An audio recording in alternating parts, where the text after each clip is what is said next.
Welcome the Steelbacks to the field.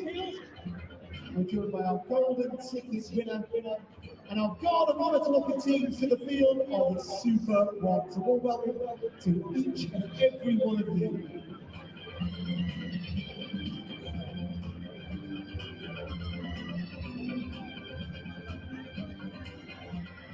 This is game 3 of this year's Vitality Blast. The Steelbacks taking on Yorkshire Vikings here at the county ground. Let's see how the teams line up, beginning with our visitors to Wantage Road, Yorkshire Vikings.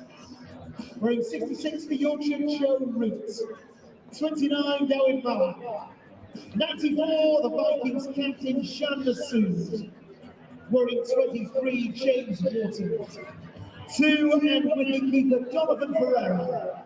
77 Matt Rivis. 44 Jordan Thompson. 47 Don Bess. Wearing 5 Jaffa Chohan. Wearing 8 Dom Lynch. And wearing 11 Dan Moriarty. Lining up for the Steelbacks, wearing 27, sponsored by Curo Wealth, Ricardo Vasconcelos. Wearing 3, sponsored by Cinch, Matt Gretzky. Wearing 23, the Steelbacks captain, sponsored by Comsave, David Willey. Wearing 25, Ravi Bopara. Wearing 12, sponsored by Cinch, Sikandar Raza. Wearing 18, sponsored by Country Lion, Safe Say. 15, the Steelbacks wicketkeeper, sponsored by House of Cavani, Lewis McManus. Wearing 14, George Bartlett. Wearing 26, Ben Sanderson. Wearing 98, George Scrimshaw. And wearing 80, Freddie Helmich. Our scorers are, representing Yorkshire Vikings, John Potter, and representing the Steelbacks, Terry Owen. Our umpires are Peter Hartley and Chris Fox, and the match referee, Jason Swift.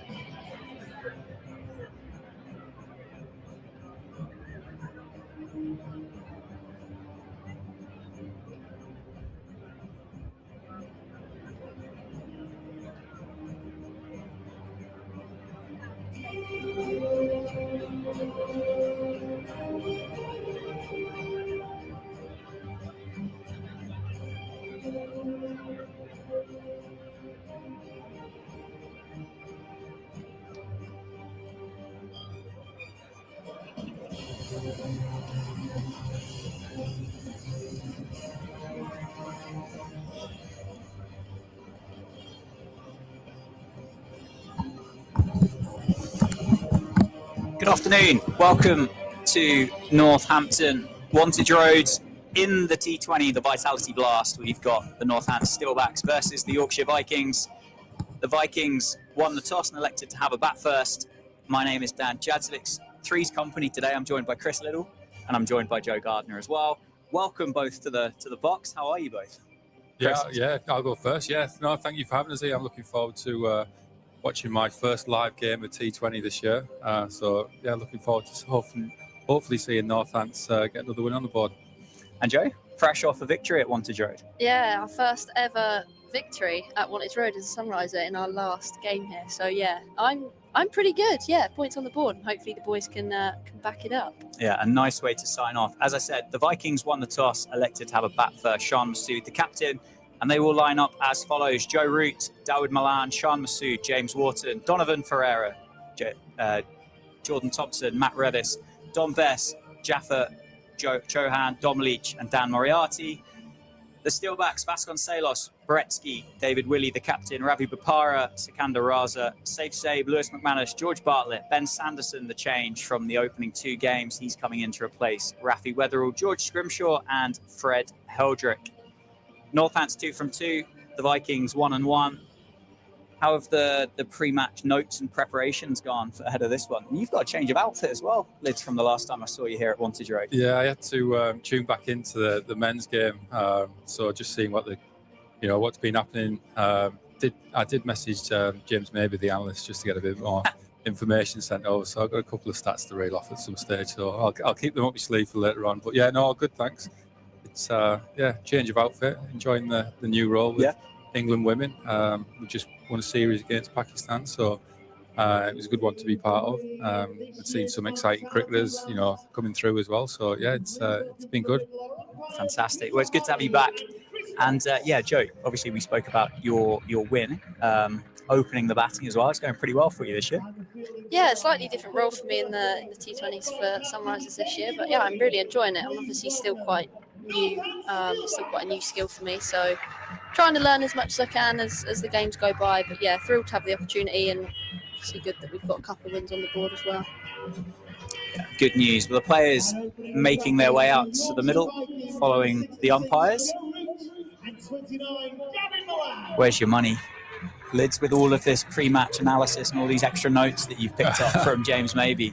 Yeah, well, we've done the first thing right, Northants, by winning the toss and having the ball first. So that Northants is normally a tricky place to defend.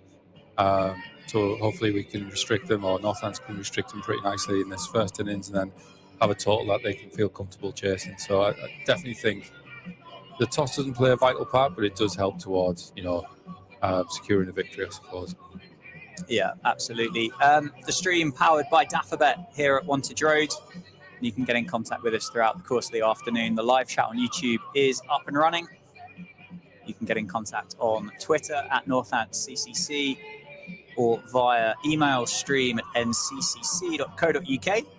Big Northants fan yourself, Joe. A lot of new faces. There were 6 debutants here on Thursday night for Steelbacks.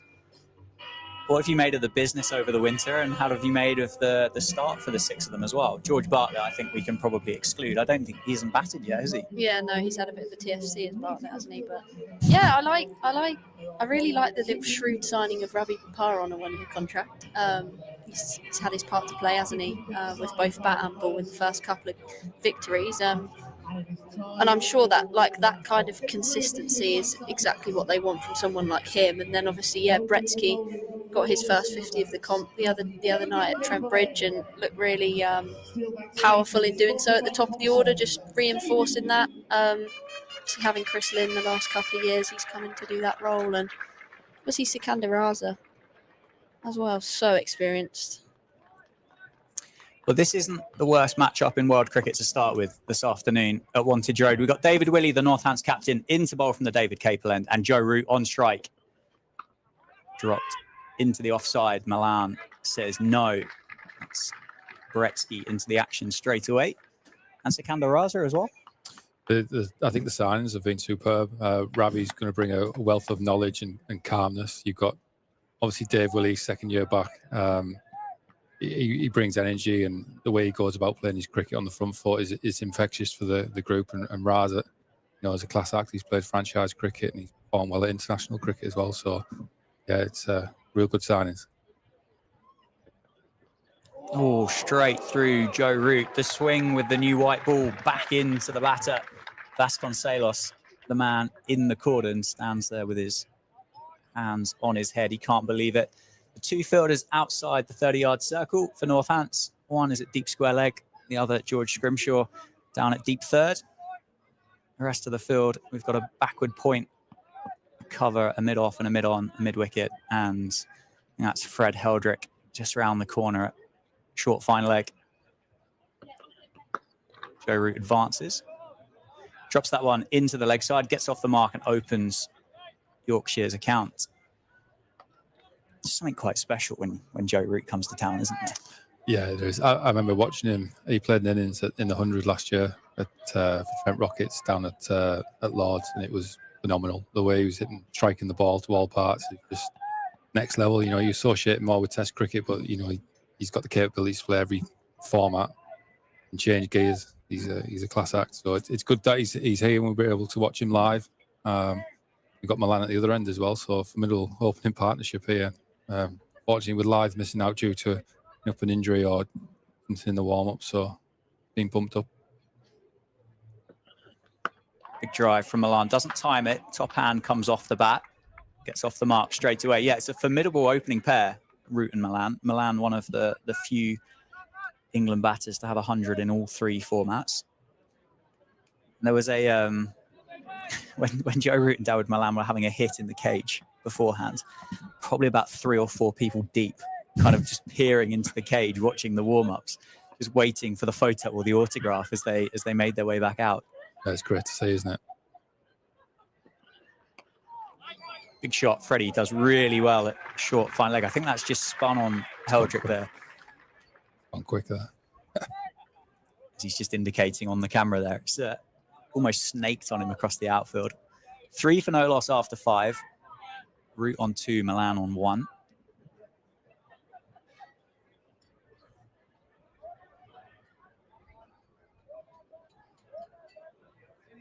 And it's a team, it's a bowling attack that Dave Willey's got here that's blessed with options and choices.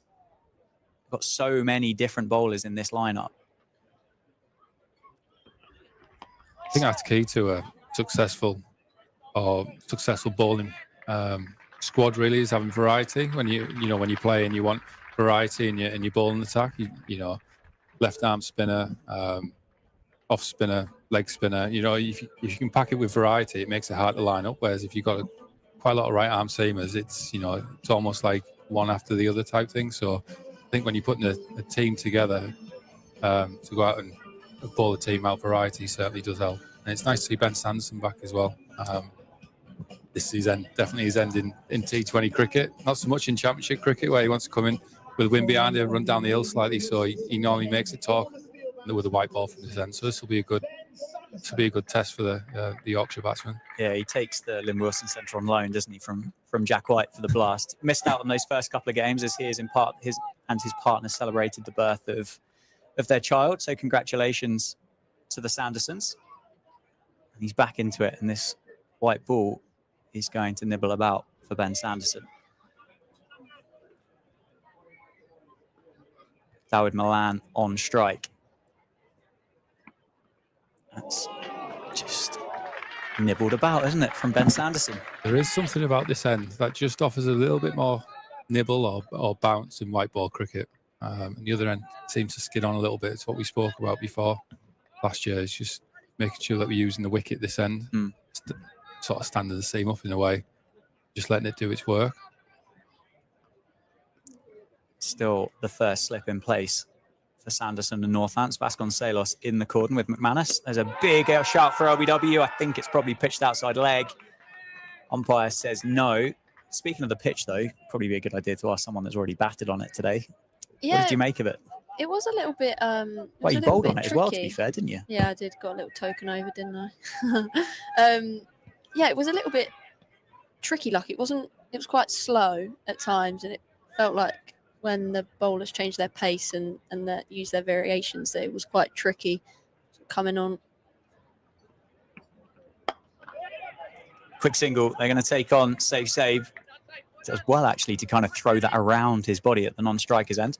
So changes of pace, do you think, would be the takeaway, really? Yeah, and then hitting this length that Sanderson's hit, and obviously David Willey hitting the previous over, like back of the length, was trickier than when it was fuller.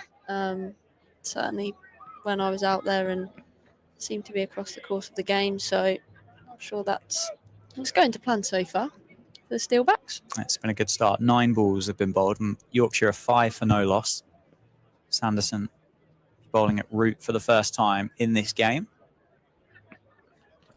And there's a appeal for caught behind, an appeal for LBW as well. And umpire stands strong and says no to everything.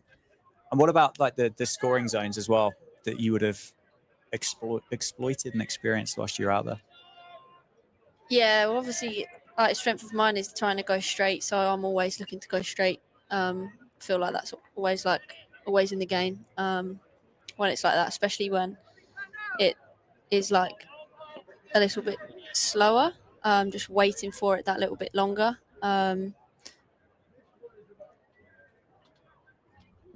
Short ball, which Joe Root pulls away behind square leg and gets for the first boundary of the day. Has raced up the hill towards the heavy sweep. 9 for no loss. I was also batting outside my crease quite a bit early on, definitely against the seamers. Just try and negate the length that they were trying to hit. But yeah, even with the spin as well, like you did have to have to wait for it unless it was really in the slot to be hit straight. Last ball of Sanderson's over. It's gone for 5 so far. And make that 9. Joe Root picks him up over mid-wicket for a 1-bounce 4. Good over for Yorkshire. 13 for no loss after 2. Root on 10 and Milan on 3. Yeah, Root just using his feet there quite nicely, hitting it into the big space on the leg side. You've not got to get much of it to clear the infield, and then found that the outfield was pretty quick when we were out there. So yeah, it does race away, doesn't it? It does race away here. Certainly in the pockets as well. It just keeps going. So like I said, it's sometimes better to chase on here and catch up. It'll be interesting to see what Dave does here. Whether it's still swinging and what his options will be to go to. Whether he goes to start wobbling the ball, or you start to see a bit of change in pace. Especially after a couple of balls just been hitting the outfield. Milan loads up for a big drive, gets a healthy inside edge on it, and it runs down to Matt Bretsky on the leg side, adds a couple of runs.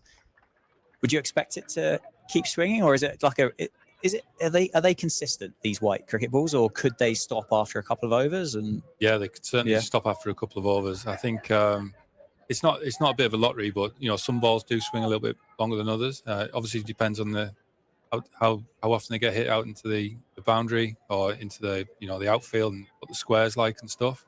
But I'm sure you'll see a change in field as soon as the ball sort of stops swinging, and he'll probably go to more wobble balls and maybe use the angle to go back in a little bit. There's certainly a bowler to generate swing. It would be Dave Woolley out there. He's made a fantastic living playing around the world, opening the ball and taking wickets in the power play, swinging the ball. So if there's swing to be had, this is one player that'll find it. Would Dave Woolley have picked that white ball as well? He did do last year. He made sure he went to pick the ball. And would there be, what would you look for? It's smoothness and how well it's stitched together. Sometimes you have little bits of like gaps in the leather where it's not quite stitched fully, and that could go soft pretty quickly. So he wants a nice smooth ball, even seam, to the extent where the print on it's not too indented, which then causes a bit of airflow, air restriction like that. So there's a real science to that then. There is. You speak to the swing ballers and they really look at the detail on the ball and stuff. But I suppose it's part of their craft that they need that to be perfect as possible. Absolutely. Milan just picked up 1, changed ends, and Joe Root's back on strike on 10 off 7. That's nicely timed. Wow, he's timed that well. That's really well fielded by Ravi Bopara at mid-wicket, which is greeted by a round of applause from a good crowd in at Wantage Road today. It's built during the course of the day so far. If you missed it earlier, the Sunrisers' final ball victory over the Northern Diamonds. It's a bit of a Northants versus Yorkshire derby day today.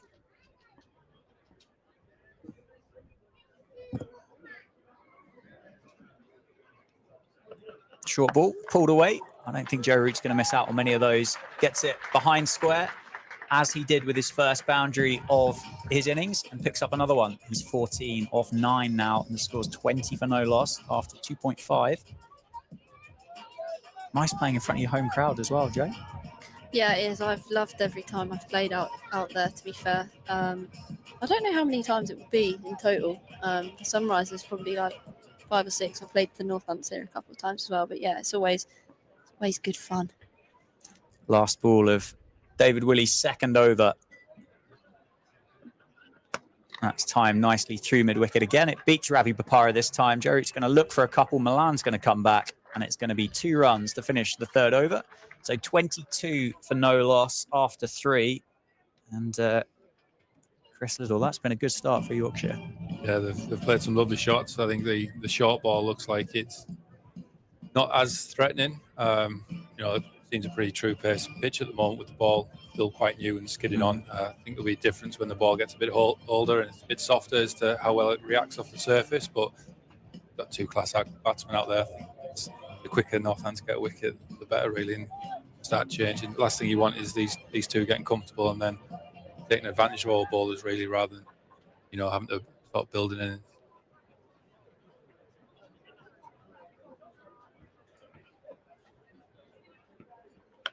Pitched up from Sanderson.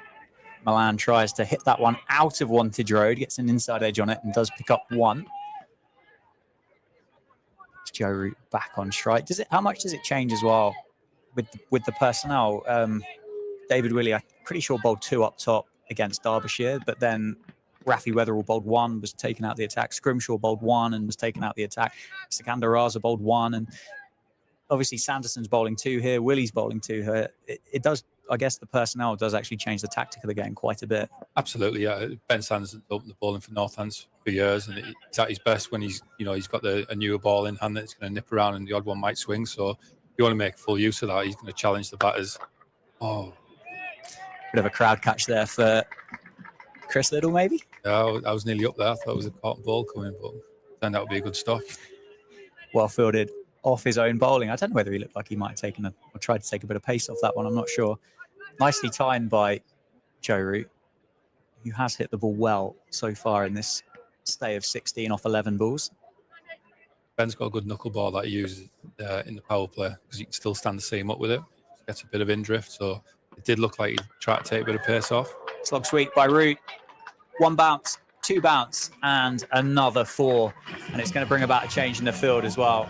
Sanderson is bringing up the man from the offside, and he's sending the fielder down to the boundary at deep mid-wicket. Another very good shot by Joe Root. He moves to 20 off 12.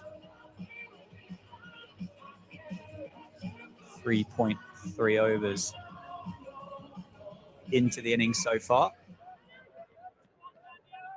Northants would have experienced a pretty similar start up at Trent Bridge on Friday night.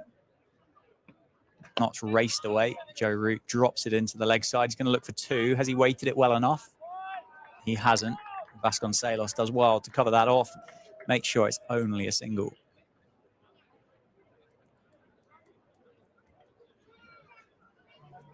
Not being quite a traditional start from Milan in terms of the way he normally accumulates and knocks the ball around and builds his innings. I think he's been more on the aggressive side here. He's not quite struck the ball as clean as what he wanted to, but he's certainly tried to put pressure back on Northants bowlers straight away, really, rather than just building an innings.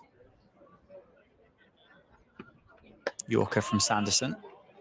Milan digs it out, plays it into the leg side, picks up 1. I guess with the 2 of them, with Root and Milan, they're relatively similar when it comes to T20 cricketers, and then therefore that kind of defined role as the aggressor and the accumulator becomes a little bit cloudy, a bit more confused. And I mean, Root looks like he's timing the ball well and being pretty aggressive, and whether he's taken that role on himself. It certainly looks that way. Certainly looks that way. They're both going. Last ball of Sanderson's over, and that's timed through the leg side. I think it's just going to be 1 again as Vasconcelos comes round. A good finish from the over, that from Ben Sanderson. Change of field, change of sort of Yorker to Milan, and change the pace a little bit into the hip of Joe Root just to get out the over. So that's smart. Yeah, 30 for no loss after 4. Yeah, it definitely looks like Root's been the one that's timed the ball a little bit better than Milan. But you're absolutely right. Like, when I think back to like any time I've seen Milan accumulate runs, certainly in an England shirt, he's always taken his time to get into his work before he then starts playing fluently. But that's like, I always feel like he runs it down to third man quite a lot at the start of his innings. He might drive through the offside if they're a bit fuller, but it's definitely not been holding back. Change of bowling from the David Capelin, George Scrimshaw into the attack the first time today. That one just lifted a bit. That's the good thing about the signing of George Scrimshaw, I guess. Talking about having like right arm seamers in the attack, but actually when you look at Sanderson, Scrimshaw, throw Weatherall in there as well, Scrimshaw's obviously got that extra bit of pace, bounce, compared to someone like Sanderson who's just going to try and nibble it around and be a bit canny with the way he changes his pace a bit more. That was definitely we highlighted John and myself last year when we were looking for seam bowlers to bring in, is someone that's going to have something different. George is 6'6", can bowl good pace. He's naturally going to get bounce, as you just seen the ball before. So he's going to make something happen. Again, variety in the attack. You're right. You got Ben Sanderson, you got Weatherall, but they're all slightly different bowlers in terms of how they deliver the ball and reaction they get out the surface. So it's definitely someone that was, we didn't have in the squad at the time, was someone that would genuine pace. Was going to get bounced, almost like an X factor in a way. But we had some very skillful right arm bowlers. Your Jack White, your Ben Sands.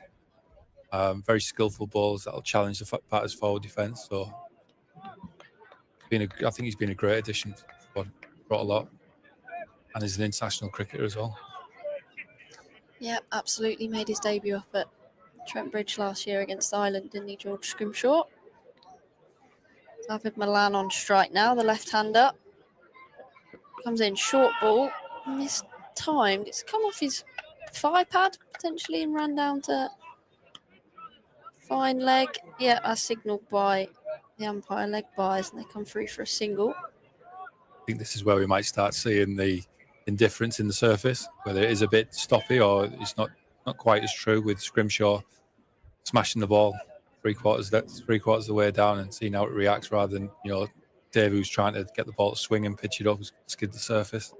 Yeah, and the field definitely reflects that with the two fielders that are out. We've got a deep point slightly behind and a deep square leg to Joe Root. Just worked away in front of square. We'll be pushing for two. Fielder does well out there. Not sure who that is out all the way out there. It's George Bartlett. Bartlett. There we go, another newbie into the Steelbacks squad. It always fascinates me with batting partnerships. We saw it with the Diamonds, didn't we? That Lauren Winfield Hill was timing the ball really nicely. Dobson was struggling, and it kind of looks similar here. These two look like they're playing on different pitches right now. Yeah, definitely. Good to see a wicket now, though. Short ball this time from Scrimshaw. Signalled as a wide. Passed above David Malan's head. I am a big fan of the bounce. Huge fan of the bumper.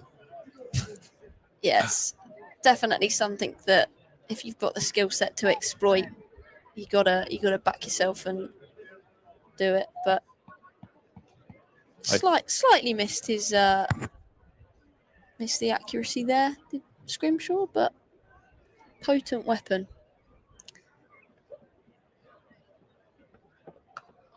It's just a bit of a freebie on leg stump for Malan, and he won't miss out there. Kind of helps it round the corner of backward square, and he gets his first boundary of the innings, I believe. Moves on to 12. Yorkshire 38 for none with one ball to go in this fifth over. Yeah, important for him to get out the over here. Something that teams speak about a lot. Ensuring that the last ball of the over doesn't go for a boundary to take momentum into the next over. Staying over the wicket to Malan, Scrimshaw. Goes to pull it again, but signalled as a wide. Down the leg side from Scrimshaw. It's good. Looks good pace, doesn't it? Going through nicely there from Scrimshaw. Yeah, another one that talk about X factors, just that extra 6, 7, 8 miles per hour that he possesses on the others, which is great to see. Changing the field here. Deep points come up, and now got deep square and deep cow, so expecting himself to get out the over.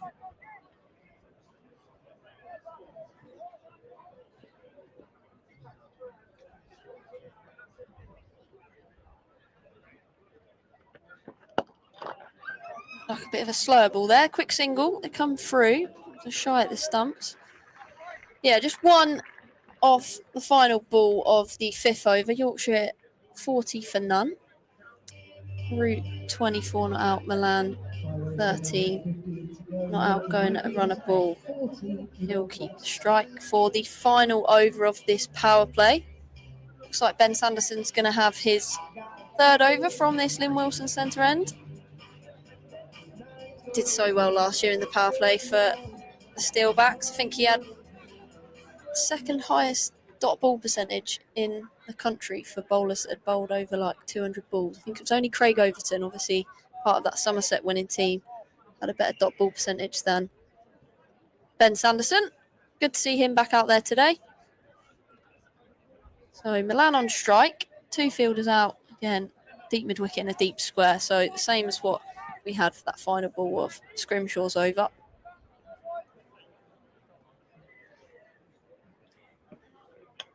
Full, edged, 4 runs to David Milan.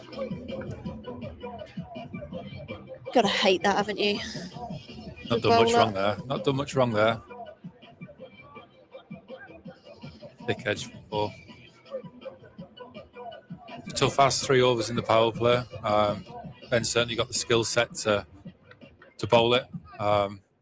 He's going to be up against it here with 2 fantastic batsmen at the crease and looking set. Yeah, he's in again. Full, again, almost a carbon copy, but Scrimshaw's able to get down and stop it, which only means that it's a single to David Milan, brings Joe Root back on strike. And yeah, obviously haven't lost a wicket in the power play so far, so be trying to target these last 4 balls, you would think. Deep square leg, deep mid-wicket for Joe Root as well here. See some slow balls here just to get hit out to the deep square. Then, yeah, well called lids. Straight to deep square. Will only be a single. It's fielded well by Matt Bretsky. It's a spicy throw back in, wasn't it? That had some pace on it. He was electric out here on Thursday night. Just kind of, it had a bit of a tricky start. I think kind of just maybe picking up the dimensions of it. But actually, once he'd settled into it, he was so fast across the outfield.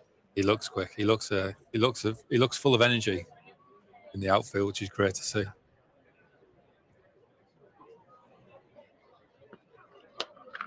Slightly shorter, picked up by Milan, out to that fielder. Is safe save, I think, at deep mid-wicket. Just gets a single for Milan. Sando's executing pretty well at the moment. This over. I know the first one went for 4, but it, more luck towards the batsman than anything else. So finished nicely here. He done a real good job to close out the power play. Yeah, 2 balls left in the power play. Oh, and this one's full. Gone out towards square leg. Umpire at square leg signalled it as a no ball. I don't know if it was dipping. He bowled, I don't know if it was a knuckleball or one of his other variations. But yeah, as you can see, Sando there signalling whether or not it had dipped. But it's given as a no ball. So that means that this next ball is going to be a free hit for David Milan. That classes commentator's curse right there. Yeah. I think it might do. I think it might. First one of the one of the stint.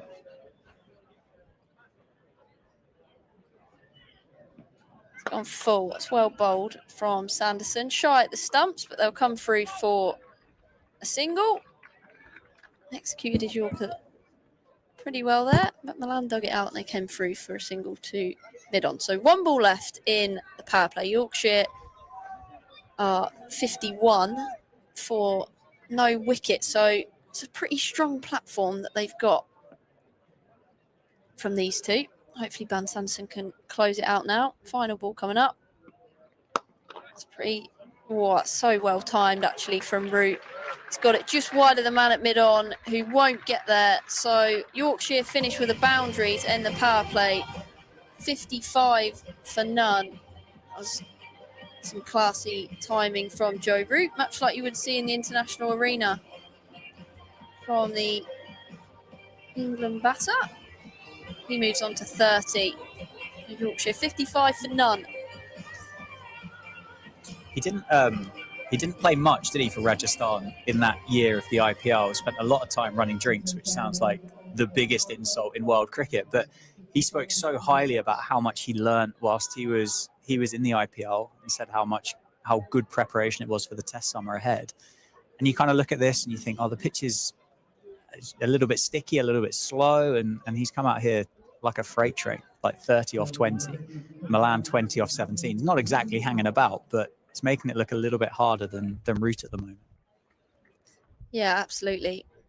Just speaking about that, it's kind of tricky lengths and variations and change of pace, and got a man who knows a bit about that coming into the attack, Ravi Bopara from the David Capel end to David Milan. He's in slow and full. Milan drives out towards long off.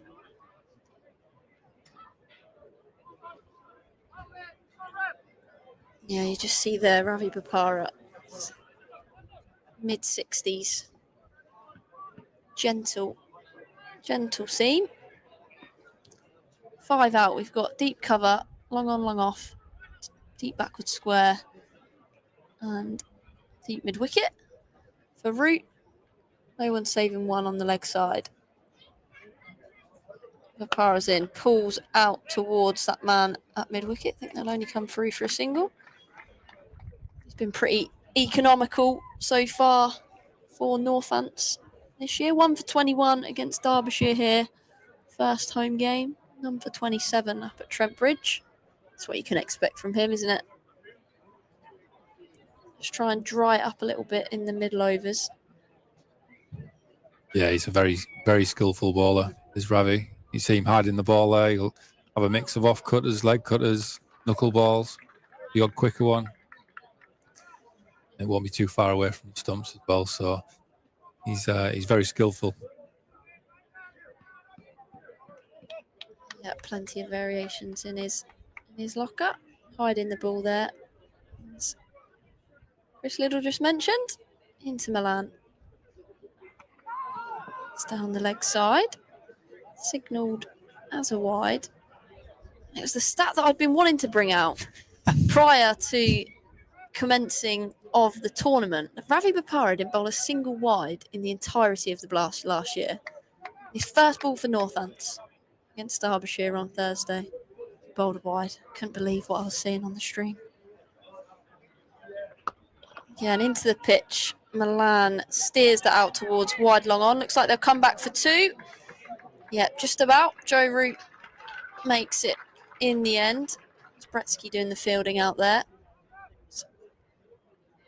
Hit into one of the longest pockets on the ground was Milan there. Able to come back for a couple. Bopara is like a really interesting signing. He would have played all of his career at Essex, then Sussex as well. Players don't move around too much, so a lot of these T20 cricketers up in the north half of the country probably haven't faced him that much. Yeah, spot on. He played his whole career in the south, so I think I suppose when I first moved from Sussex to Gloucester, it was a completely different change. I'm going to be coming up against different ground, different dimensions, different teams. It's quite exciting in a way as well, because you think I can sort of carry on with my old tricks and hopefully it'll do well, because I've not seen it. So look, he's a class act. He's skillful with the ball and he's incredibly dangerous with the bat. So I'm sure he's excited about going to all these different grounds. I'm sure he enjoyed up at Trent Bridge the other day. There's other couple of grounds he's going to be playing at that he's probably playing international cricket at for England. So it's great to see him in a Northants shirt. Absolutely. Just 6 coming off his first over. As the camera pans to Wendell. Can always rely on Wendell to create a bit of atmosphere at Wantage Road. There's plenty spectators in here this afternoon. Where else would you rather be on a Sunday if you're in Northampton? Yeah, double header of cricket, community day as well. There was talk, and by the look of you, I'm suggesting that they didn't get you in the stocks to throw sponges at you for charity. No, yeah. I know you were on comms with Trish the other day, and she had messaged me a couple of weeks ago to try and prime me for it. Left her on red. I said, I'm really sorry, I'm up in the commentary box that day. I don't think I'll be passing by. Although I imagine that would be quite refreshing, actually. We see Sikandar Raza coming into the attack to replace Ben Sanderson. See him hiding the ball behind his right leg. Comes in. It's hitting towards the offside, not with any great timing from Milan. Get a single quite easily. Yeah, he's another little shrewd operator, isn't he? Raza. Zimbabwe international.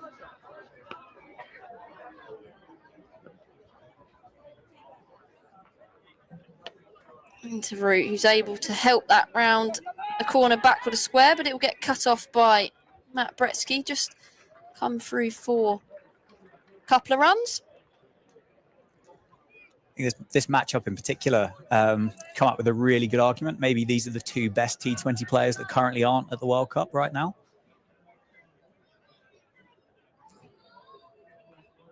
Yeah, into the pitch a bit quicker. Just shows how strong England cricket is, I suppose. You got two world-class players playing here and not the World Cup. Just shows the depth of English cricket.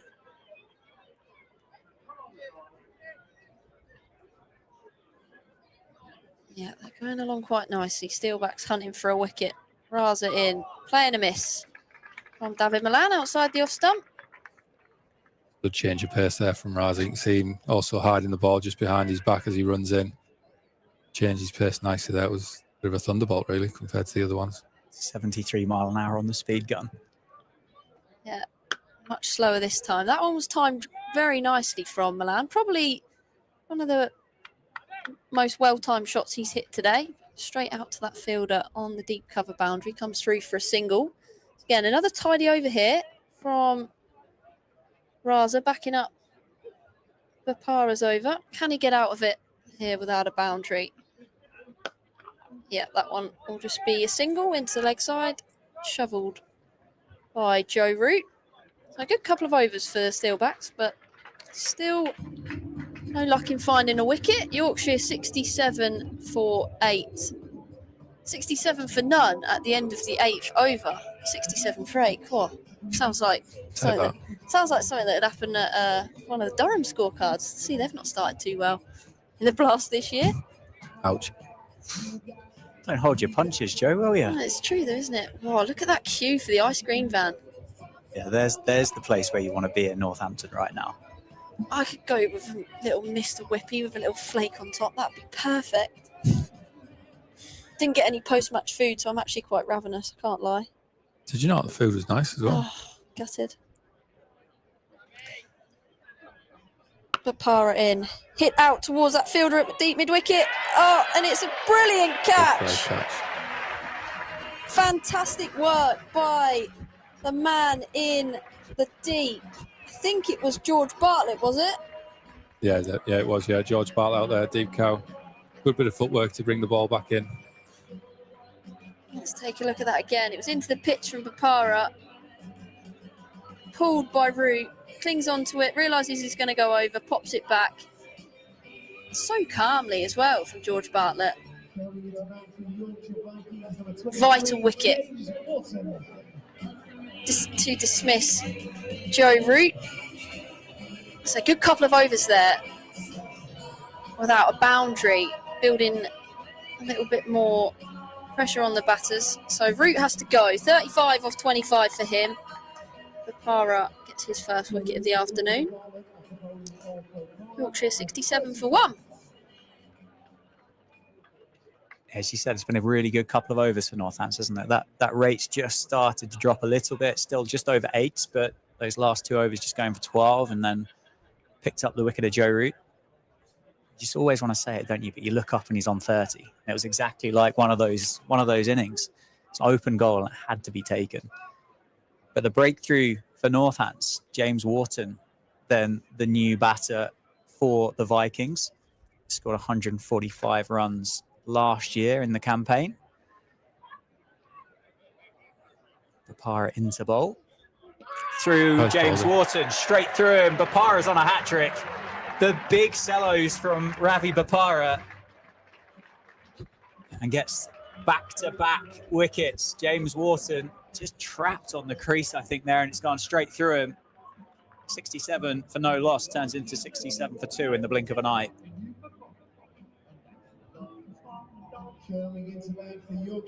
Just in swing from the hand, hey, from Ravi Bapara. That's a great delivery. A big celebration as well. This celebration went on for a while for Ravi Bapara. James Wharton makes the long walk back to the dressing rooms. Shan Masood, the skipper. No, it's not, is it? That's not Sean Masood. Donovan Ferreira, is it? Donovan Ferreira. The scorer stitched me up. Donovan Ferreira, then, the South African international overseas cricketer for the Vikings, comes out to meet Dawid Malan, and he will face up against Ravi Bopara on a hat-trick.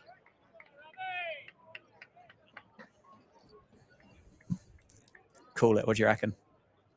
I've not seen one for a while, so why not, eh? Well, he did take one in that second 11 game, didn't he, against Cardiff in the warm-ups? That'd be rogue. Here's Ravi Bopara on the hat-trick to Donovan Ferreira. It's shorter and wider. Pace off. Bopara, a little bit disgusted with himself. I think the reaction to that ball might have been slightly longer than the celebration to the wicket for James Wharton. Doesn't get the hat-trick. Has got 2 wickets in 2 balls, though.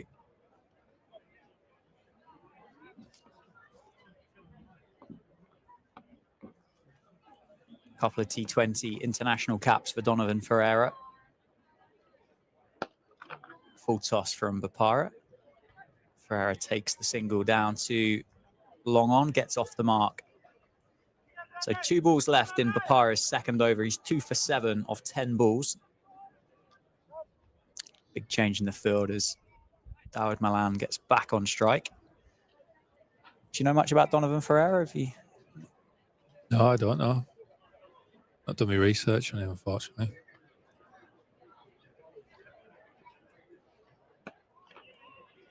Quick single taken into the offside. Good over so far from Bopara. Well, we'll have one more ball to look at Donovan Ferreira at the end of this over. You're going to hit with some stats now? No, not particularly. I mean, played a couple of games in the IPL for Rajasthan this year. I think probably if you watch a lot of SA20 cricket, you'd be a bit more familiar with the name. Joburg Super Kings, I believe, for Donovan Ferreira in that competition. Last ball of the Bopara over, a pace on, and Donovan Ferreira keeps the strike with a single down to long on. And a big round of applause from the Northants faithful as Bopara takes his cap back from the umpire. It's 9 overs have been bowled. It's 70 for 2. Dawid Malan is 27 off 26, and Donovan Ferreira is 2 off 3. It is difficult trying to keep up with all these T20 competitions around the world, even from a spectator's point of view. I can't imagine what it's like if you've got a jet round and play in them, but there's almost one every month, isn't there? Something going on somewhere around the world. So it's exciting, isn't it? If you're involved in it, you get to go travel to all these great places, be part of great franchises, and keep playing cricket around the world. It's incredibly exciting, and the skill level from it has just gone through the roof. I think see players coming down and bringing this fearless attitude towards their game. Sikandar Raza to continue, and Donovan Ferreira with a full-faced block into the offside. Been a great couple of overs, a few overs here for Northants. Yeah, these middle overs just really pegging Yorkshire back. That one, Ferreira throws his hands through it, but only gets the single down to save the offside boundary. Seen a lot of changes of pace, whether it's from the spin or the seam. Almost being unpredictable in terms of being able to hit through the ball. Seems to be the way forward here. Northants obviously have the benefit of having played on this wicket a couple of days ago. That's outside edge, a healthy one that's going to run down to the boundary. It's going to beat Scrimshaw. That's the second one of those for Malan in this innings of 31 so far, but he's certainly not going to complain. He moves into the 30s. Sikandar Raza stands with a double teapot. Can't believe it's got past Scrimshaw. Let's run up the hill towards the Curo Wealth Lounge for 4. 31 off 27 for Dawid Malan. 75 for 2 off 9.5 overs. It's nicely flighted by Sikandar Raza and turned into the leg side. He looks incredibly difficult to pick from this far away, so I dread to think what it's like from 22 yards. It doesn't look like there's any change in run-up or hand positioning or arm or shoulder speed when he gets to the crease, and all of a sudden you've got a change of about 20 miles an hour. Quicker past Ferreira and sharp work by McManus. Got sort of 2 mystery balls bowling in tandem with each other and showing all the tricks here, which is great to see and holding line really well, making it difficult for the batsmen. The Northants have pegged them back nicely here.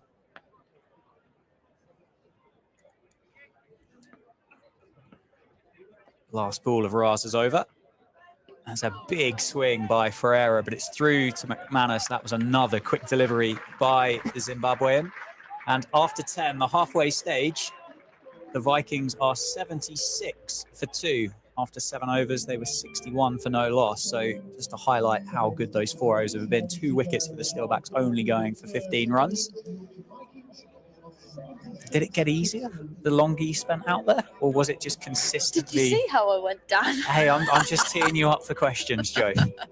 To be fair, yeah, it wasn't not coming out of the middle of my bat. I was just hitting them to fielders a bit too much. Yeah, it was definitely easier when it was fuller. Bopara continues from the David Capel end. But yeah, the changes of pace were tricky to hit with any great, I guess, timing and power and precision. And it's something that obviously these two have done really well in tandem. I feel like they've not bowled 2 balls back to back the same, have they? So always keeping the batters on their toes. Yeah, that run rate now dropping down to 7.5. Ferreira with a big slog sweep picks up Bopara and picks him up out of the ground. I dare I say it, I don't think that was anywhere near the middle of Donovan Ferreira's bat. That noise it made through the effects mic didn't sound perfect, did it? But that's cleared the ground and it's gone into the back gardens on Abingdon Avenue. It sounded a bit toey through the effects mic. Yeah, I did wonder. That's actually not a bad option, I think, knowing that when someone's bowling change of pace and mixing it up, it's outside the line of stump. Slog sweep, well executed from Donovan Ferreira. 3 off 7 turns into 9 off 8. I think the ball's come back. Good news. It doesn't often happen from over there. I think I remember seeing a picture on Twitter someone put up. It's one of the houses and they made a nice collection.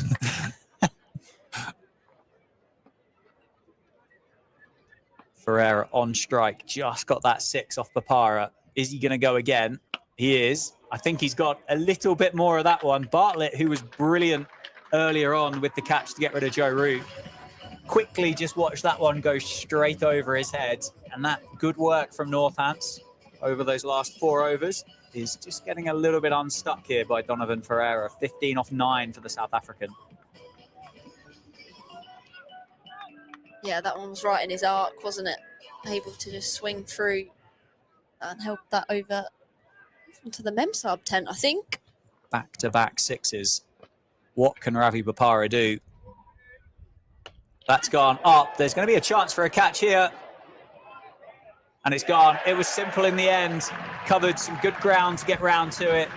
But Donovan Ferreira's stay at the crease was short but exciting. It was 15 off 10.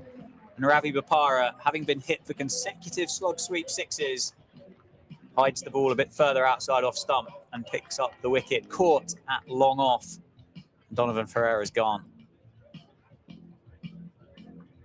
I was about to ask you, what does Ravi Bopara do with 3 balls left in the over to get out of it? I was going to say a slightly quicker ball just outside, off stump, good length, and then hopefully hits it down Langhoff's throat. So you beat me to it. No, as I say, Ravi's he's got so much experience. I'm sure he's been in this position before, and I think you've got to fail a lot of times in cricket to understand what success looks like. And when he's under pressure like that, in pressure moments, he's got a lot of experience to fall back on, and he showed it there. He showed his calmness, coolness of what he brings to the game. He's 3 for 22 off 2.4 overs is Ravi Bopara, and it was a good catch down on the boundary to dismiss Donovan Ferreira, caught by Matt Bretsky.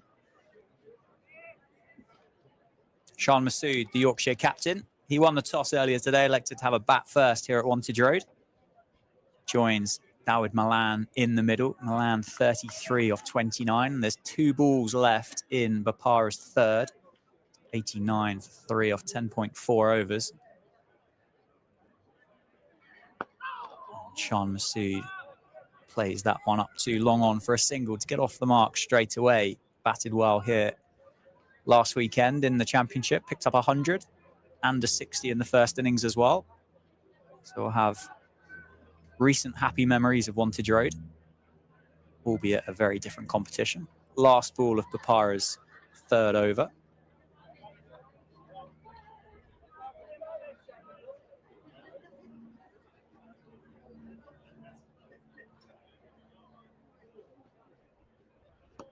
And that's possibly one again. Milan not interested in the second. Takes the single off the last ball of the over. Keeps the strike. 11 overs have been bowled. Yorkshire 91 for 3. Milan on 36.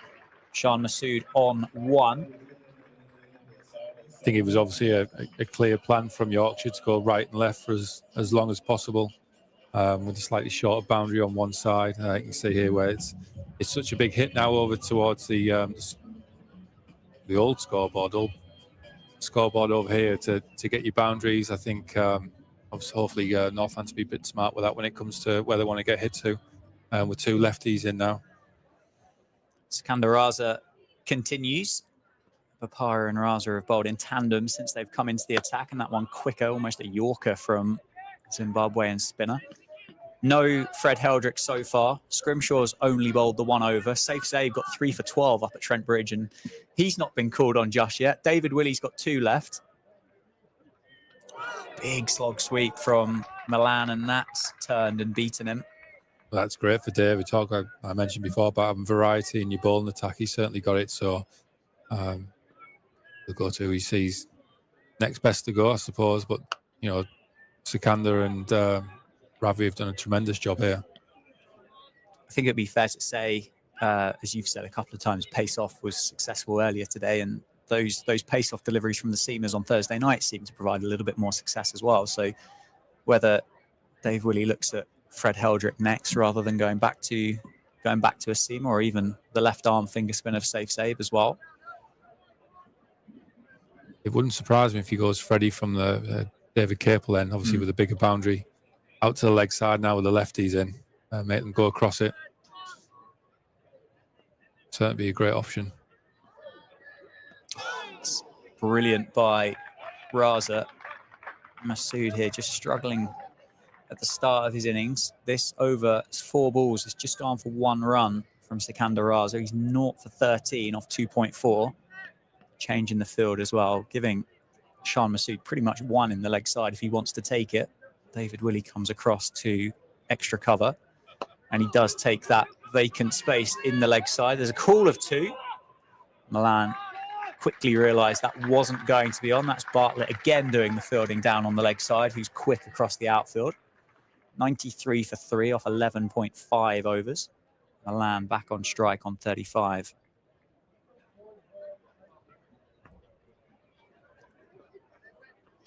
And it's gone. Has it gone through? I think that might be a bump ball, isn't it? I think that's come off the bat and gone straight down into the gloves of McManus. Well, the umpires are going to have a conversation.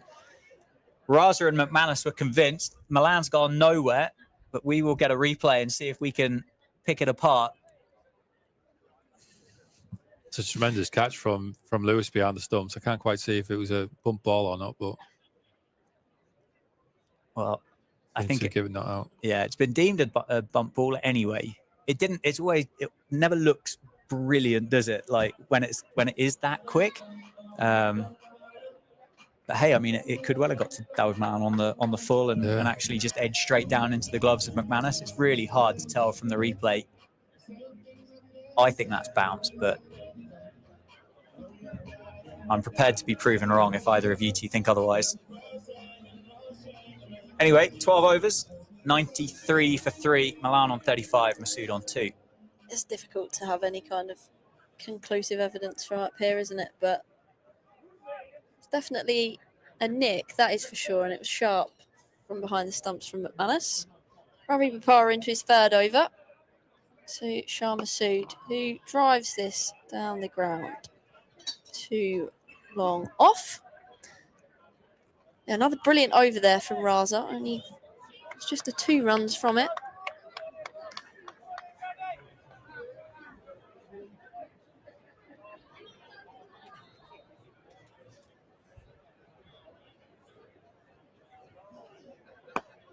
Full driven. Oh, all the way 4-6. Fielder was interested one-handed for a short while. Did that seem potentially just stand up on? Is that a safe save down there? Almost looks like he's run past it there, That doesn't would have been it? a tremendous catch. Tremendous catch. The way he's hit it had a bit of, it definitely had a bit of fade on it, didn't it? It was very flat from David Milan. His first 6 of the day. What's Bapara going to do here in response? Slower. Slog sweep attempted. Appeal for LBW. Umpire unmoved. Nice change of pace there from Bapara. Have a look at that again on the replay. Pitched outside leg, didn't it? Interesting that Dave's gone with Ravi here and is going to ball him out, I believe. Yep, 3 balls left of his spell. Not leaving one back for later on. Obviously, he's hot. That's why he's done it. Another wicket. Fantastic. Great decision by Dave Willie to keep him going. Great cool lids. Love that. Milan tried to give himself room to hit through the offside, but it's just gone straight on from Bapara. He picks up his 4th wicket of the afternoon. Yeah, top of off stump. Good length. Well bowled Ravi Bapara. 4 wickets for him this afternoon. Can he get 5? 2 balls left to do so. Milan has to go. 41 of 37 balls for him. Yorkshire are 100 for 4 in the 13th over. So, the in-batter, Milan, dismissed. Looks as though, not entirely sure who this is coming to join Shah Massoud in the middle. Could it be Dom Bess? I'm sure I saw him walking past me with those spikes earlier on this afternoon. Oh, you professional cricketers love a cheeky pair of spikes these days, don't you? Yeah, you've got to get the trainer spiked up, haven't you? He's done exactly that. Yeah, obviously, looks like they might be holding Jordan Thompson back, the other left-hander in the Yorkshire lineup. So Dom Bess comes out at number 6 for Yorkshire. 2 balls left for Bapara. 4 for 31 for him. All 4 wickets in his column. Into Bess. Good length, steered in towards the leg side. He'll come back for a couple quite comfortably. Freddie Heldrick does the fielding.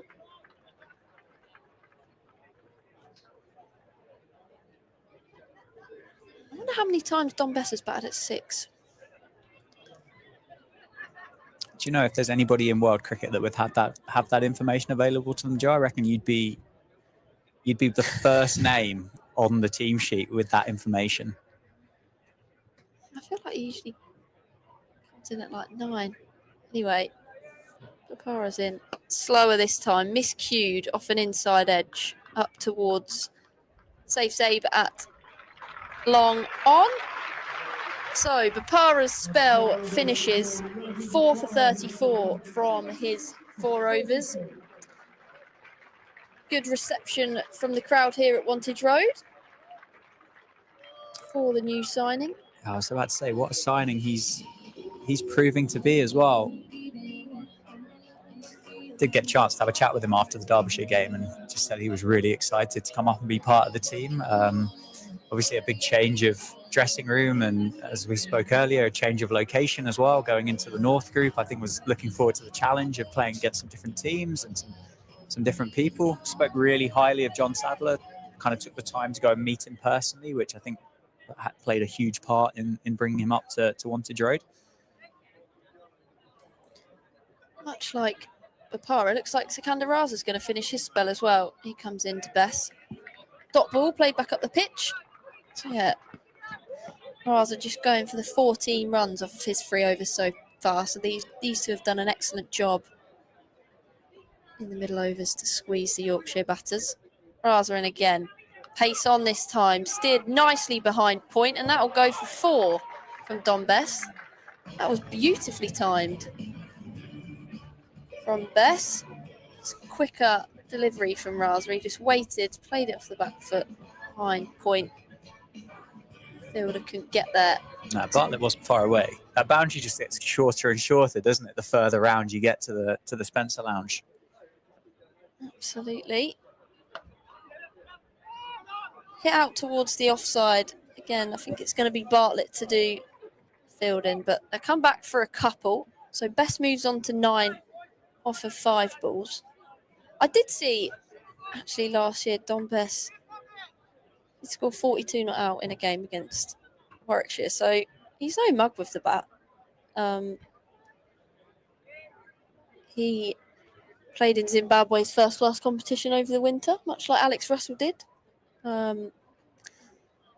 See Zimbabwe international Sekanda Raza bowling to him here. Goes for the reverse sweep, attempted. Gets over Freddie Heldrick, who was at backward point. Managed to get enough elevation on it. So brilliant innovation there from Don Best. Second 4 in the over for him. He's taken 10 off it so far. Moves on to 13 off 6. David William, Raz just having a chat about the options are. Looks as though he's going to move George Bartlett a little bit square up, take Freddie Heldrick out from point. Move him to more of a cover point in the ring. Deep extra cover, most flighted. Worked nicely towards Ricardo Vasconcelos at long on, coming back for 2. Get home comfortably in the end. So, yeah, this field for Don Best, we've got a deep point, quite backward, deep extra cover, long on, mid-wicket and a square leg for Raza. Final ball of his spell. Catch. That was miscued from Best. Chris Little screams catch, didn't quite make it towards Raza. His spell comes to an end. So slightly expensive way to finish with 12 coming off of Raza's last. None for 26 from his 4 overs. So him and Bapara bowled out. The bowling pretty nicely in tandem. In Yorkshire, 115 for 4 with 6 overs to go. Captain Shan Masood, 3 not out. And Don Best, 15 off 8, who's come in with a bit of intent. You can hear on the effects mic, George Scrimshaw back into the attack from the David Capel end. Shah Masood's on strike. We've got deep fine leg, backward square, mid-wicket. I think we've got a third man and deep cover. So mid-on and mid-off are up, indicating George Scrimshaw is probably going to bowl into the pitch and play to his strengths. Does just that. Shah Masood just knocks that up towards David William. Long on, comes through for a single. Do you think the decision by Yorkshire to send Bess out is just to continue that left-hand, right-hand thing? Jordan Thompson, one of the better ball strikers in white ball cricket.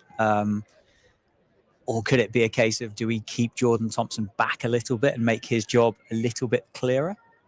I think there's certainly an argument for both. The way they've set it up at the start there with right and left, it'd make you think that they've tried to carry on that as much as you can, but you want to get, obviously, Masood in the game as early as possible.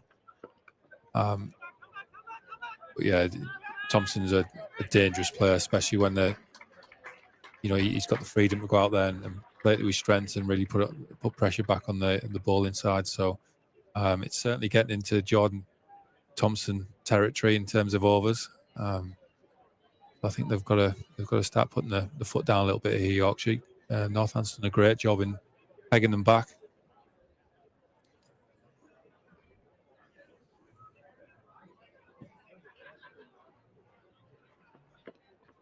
Bess advances, but I think it was a pace-off delivery from Scrimshaw. Yep, 71 mile an hour. Goes through to McManus. Dot ball. But yeah, Bess has come out with quite a bit of intent to try and score some boundaries and just accelerate that total on for Yorkshire. Field set pretty square for Scrimshaw. He's happy to keep it the same after a bit of consultation from David Willey. Bouncer attempted. Well executed. Umpire signals 1 for the over. Best had a swipe at it, but couldn't get hold of it. So back-to-back dot balls for Scrimshaw. Change of field. Ben Sanderson comes up into the ring from third man. He sends safe save back at long on. He's got deep cover, long on, mid-wicket, square leg and fine leg. So massive space on the leg side. Nobody saving one in there.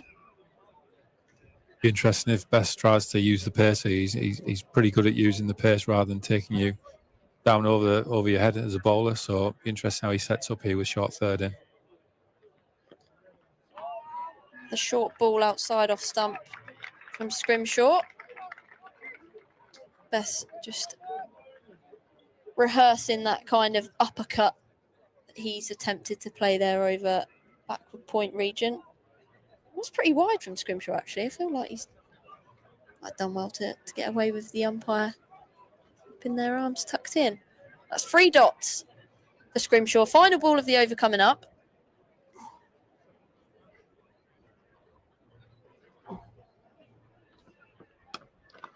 Length delivery.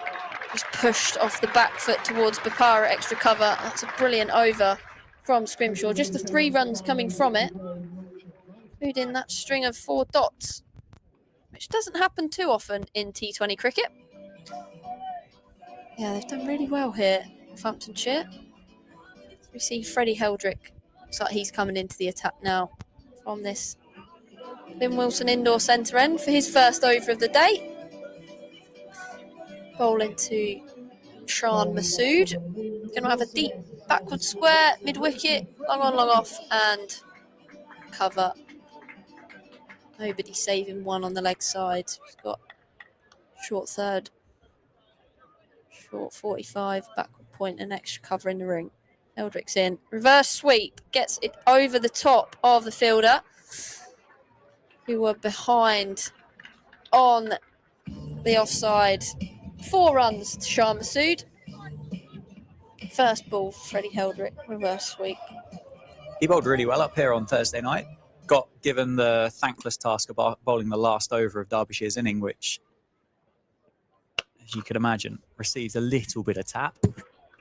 He split the field really well there, Shah Masood. He timed it well off the back foot, pulled between fielders at long on and deep mid-wicket into the pocket.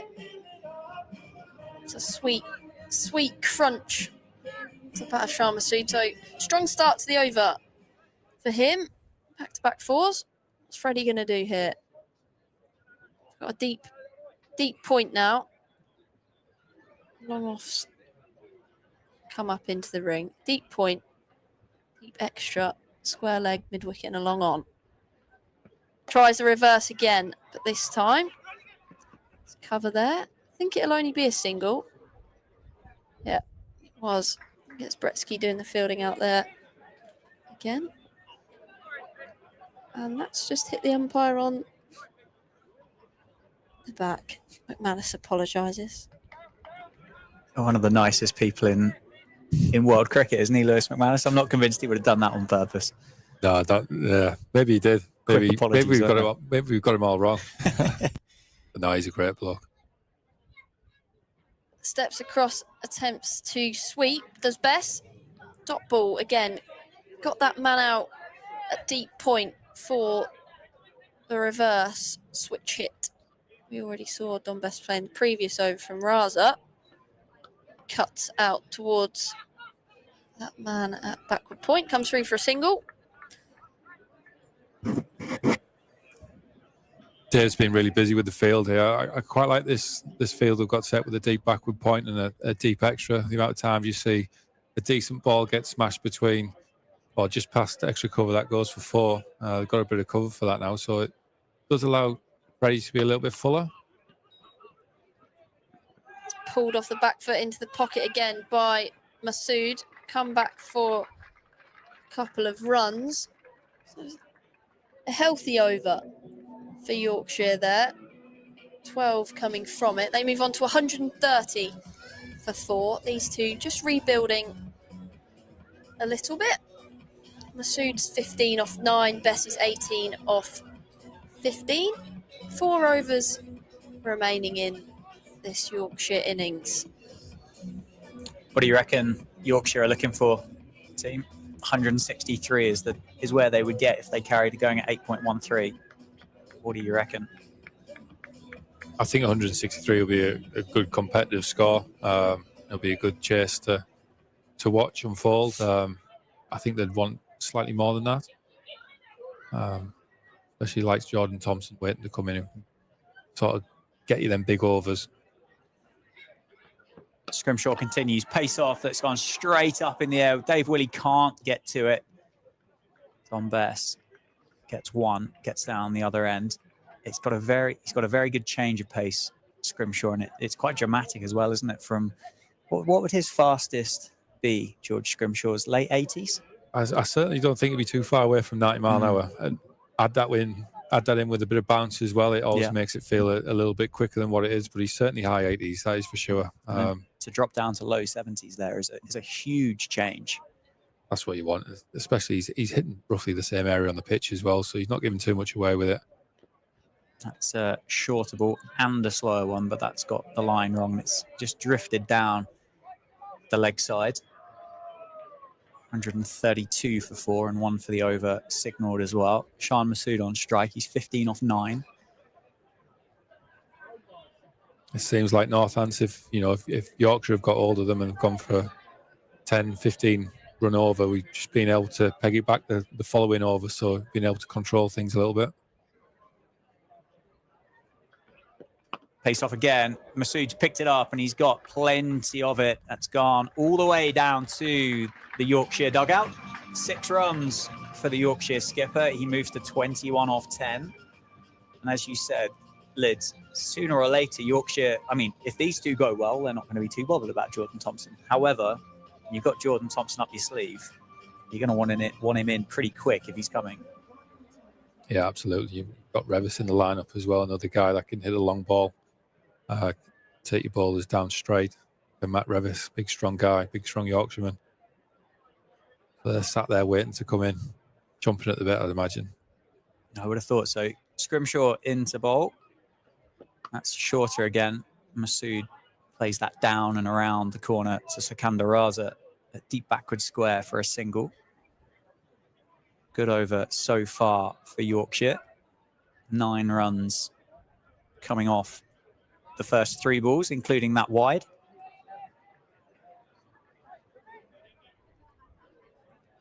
Matt Revis bowled a pretty incredible spell here in the championship last weekend. About 10 overs, 10 over spell. Caused all sorts of trouble. Slower ball again, picked up, hit hard by Don Best, but there is a fielder down, deep backward square. I think that's Ricardo Vasconcelos doing the work on the leg side for Don Best. 140 for 4 now. 16.4 overs. Run rate just starting to build. It's getting back towards 8.5. This partnership worth 40 off 24 balls. Sean Masood on strike, 22 off 11, striking at 200. Gives himself room, goes straight down the ground. Don Best does well to get underneath that. And that's another boundary in the over. It's 144 for 4. Yorkshire have got a good score here at the moment. They've got power to add as well.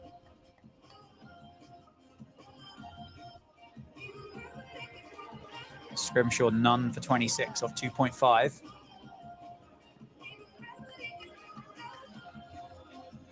I wonder if we'll see Dave Willey next over, just to stem the floor a little bit and bring a bit of experience that he's got on, try and split his remaining overs up as well. Slow ball to finish, and they'll take the single on to Freddie Heldrick. Fielding at short third. 1 off the final ball, 145 for 4. Looks like you're absolutely spot on. I feel like you've been around. You played this game before. Yeah, he's got 2 overs left. 3 overs left in the game.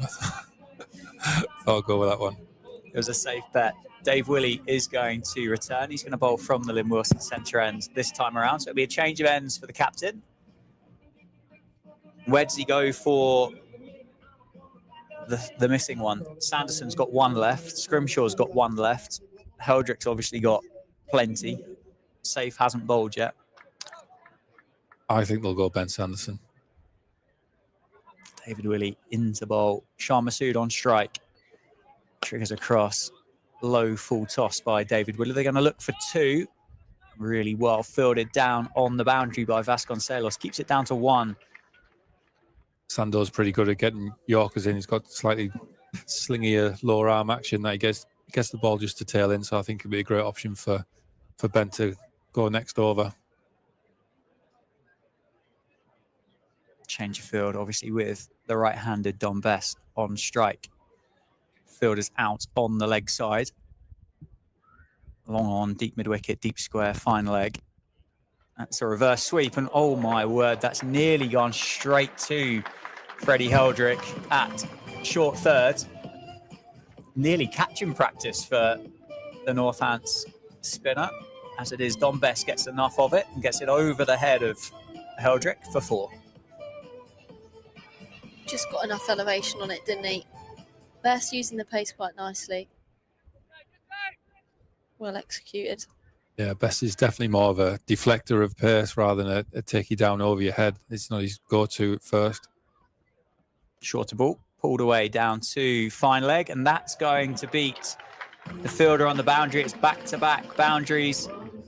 David Willey, pressure on the Northants skipper. Don Best here playing a magical little knock here for Yorkshire.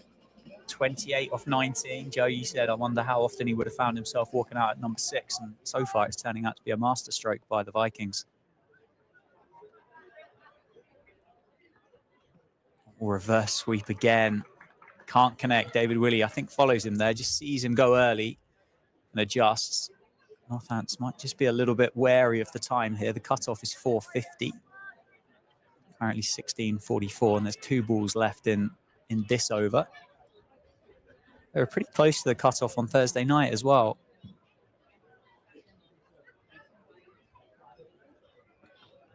Yorker through to McManus.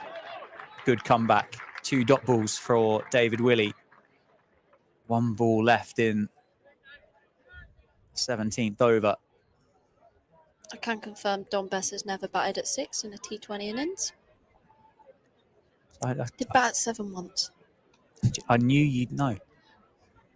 Final ball, Yorker again. Does really well.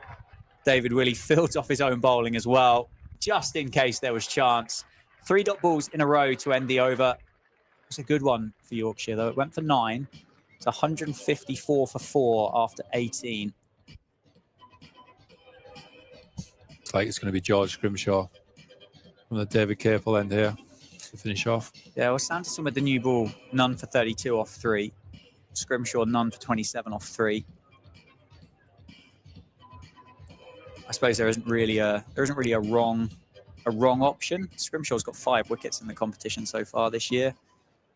You probably look at the bigger boundary being leg side here for the left-hander, that you can exploit that hopefully and make them hit out to it. You're obviously going to see a lot of balls into the wicket, whether that's change of pace or pace on.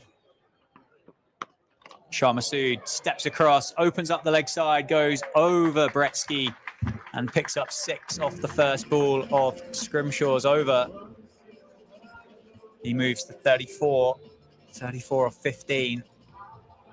That's a powerful shot by Shan Masood. Yeah, he definitely got hold of that one. I actually think the 6 he hit in a similar area in the previous George Scrimshaw over, he didn't actually time it that well, but that one certainly did. This partnership worth 60 now. Space created by Scrimshaw, can't time it, can't get it past Vasconcelos at backward point, so gets the single, gets up the other end, brings Don Best on strike. 28 off 22. Sanderson comes up inside the circle. Sikandar at a very backward point as well. But that option for Dom Bess, if he is going to use the pace and deflect it down over deep third, it's on. It's not. He's going to try to pull it and he's going to wear it. And it's going to hit him pretty hard. One leg by, and he's just showing how hard that's hit him there. Pace on delivery from Scrimshaw, and that's thudded into the side of Dom Bess. Yeah, no thanks. At least it's not cold. That, I think, is probably the last thing to really kind of say about it. Shah Massoud here, intelligent cricketer, isn't he? He sees his partner's been hit in the mid-drift, gives him a bit of time to recover, takes the gloves off, drops the bat down. And possibly with one eye on the 450 cut off as well. 3 balls left in this over. Down the leg side, and a good take by McManus. Massoud looks like he's pretty keen on taking on this leg side boundary. He's triggering across, isn't he, outside off stump? It's your margin for error is small. Like, these guys have got power as well as some unbelievable cricket bats. So if you do miss your length slightly, you can time it. It's going to go for 6, and they use the power and get it over the fielders as well. He's certainly trying to get hit to his sweepers, which is what you can sort of ask for. If you're getting hit past your sweepers or over your sweepers, then at least you're trying to bowl the right sort of plan. So you can tell what he's trying to do. Sometimes it comes off, sometimes it doesn't. That was a great example of it coming off and getting hit to deep square and changing the batter. Yeah, Shah Massoud gets down the other end with that single to Sikandar. 2 balls left in Scrimshaw's over. Slower ball into the surface, and Dom Bess picks out David Willey. Muted celebrations from the Steelbacks because they know they are up against it on the clock. And I wonder if the umpires are getting together here to see if the time management for the Steelbacks has been good enough. Good catch by Dave Willey, a simple one, but still had to make it. And a good delivery by George Scrimshaw, pace off into the surface. Picks up his first wicket of the afternoon, that of Dom Bess, who made 28 off 24. And it is going to be Jordan Thompson with 7 balls left in the innings. He's going to join his captain, Shan Massoud, in the middle, who's 36 off 17. How do you play this, Joe Gardner? Is this a free hit for Jordan Thompson last ball with Matt Revis to come, or does he look to bat with Shah Massoud for the final 7 balls? I was just thinking as he was walking up to the middle, I feel like it is a bit of a free hit for him. But at the same time, I feel like the boundary on the other side towards where the beer tent and the Memsab tent is a little bit shorter. So, and that'll obviously play into his hands in the last over for these two being left-handed. So, I mean, I'm sure if it's in his slot, he's going to take it on. Oh, here we go. Scrimshaw into bowl. And that's a straight delivery. A pill for LBWS, pitched quite a way outside leg stump. And it's going to be a leg bye to finish the 19th over. It is 165 for 6. 165 for 5, I apologise. 6 balls left in the innings. David Willey is going to bowl it. And what did the umpires... I'm guessing they haven't had a conversation with Captain David Willey about timekeeping. It looks like we're all good. So the ball has disappeared outside the ground a couple of times, hasn't it? Which will all be taken into consideration. Unfortunately for the Steelbacks, still permitted 5 outside that 30-yard circle for the final over. And it is going to be bowled by the captain. Jordan Thompson's on strike. He loads up, targets that shorter leg side boundary, but instead just goes straight back past David Willey for 4. 4 off the first ball of the over. Yorkshire just working their way up here to what's going to be a pretty decent score. If they get up towards 180, that's going to be a hard one, I think, to chase down on this pitch.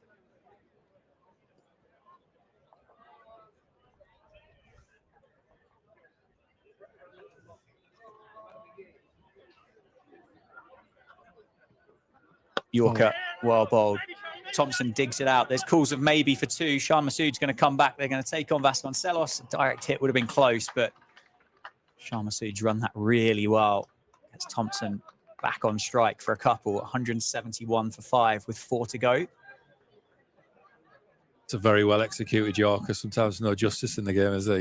He's managed to weight that that shot to deep mid wicket perfectly, or deep long on, just to get back for 2. Misses the Yorker this time. Thompson gets all of it, and it's down the ground, it's out of the ground, and it's 6. It's a great start to the final over for the Vikings. They're up to 177 for 5. Thompson, 12 off 4. David Willey just misses the length and allows Thompson to get underneath it. It's 12 off the first 3. Yeah, they're looking to take as much momentum into their fielding innings as possible, aren't they, Yorkshire here? Into the pitch, it's gone up. That's going to be catchable if somebody can get underneath it. And it's gone down. I think that's Bartlett down on that side. Took a great catch earlier. It's gone a long way up. It's hung in the air for a long, long time. But it's gone down, and it's allowed Thompson to add another couple of runs, and importantly for the Vikings, to stay on strike as well. David Willey's got 2 to go. What are you bowling here? I'm back in Yorker again. Yeah, you got to go Yorker. That's his best ball. He's going to get it the tail in, hopefully towards the batter's feet. Here's full outside off stump, and it's going to be signalled wide to the disbelief of David Willey. Tough call. It's a batter's game, isn't it? I did say that. David Willey can't believe it. Still shaking his head as he gets to the end of his mark. I don't think I have George down there, George Bartlett, dropping that. I think he looked set under it all the way, and it's just bounced out. Thompson lines him up. This one over, long off. Sikandar Raza underneath it, but it clears him.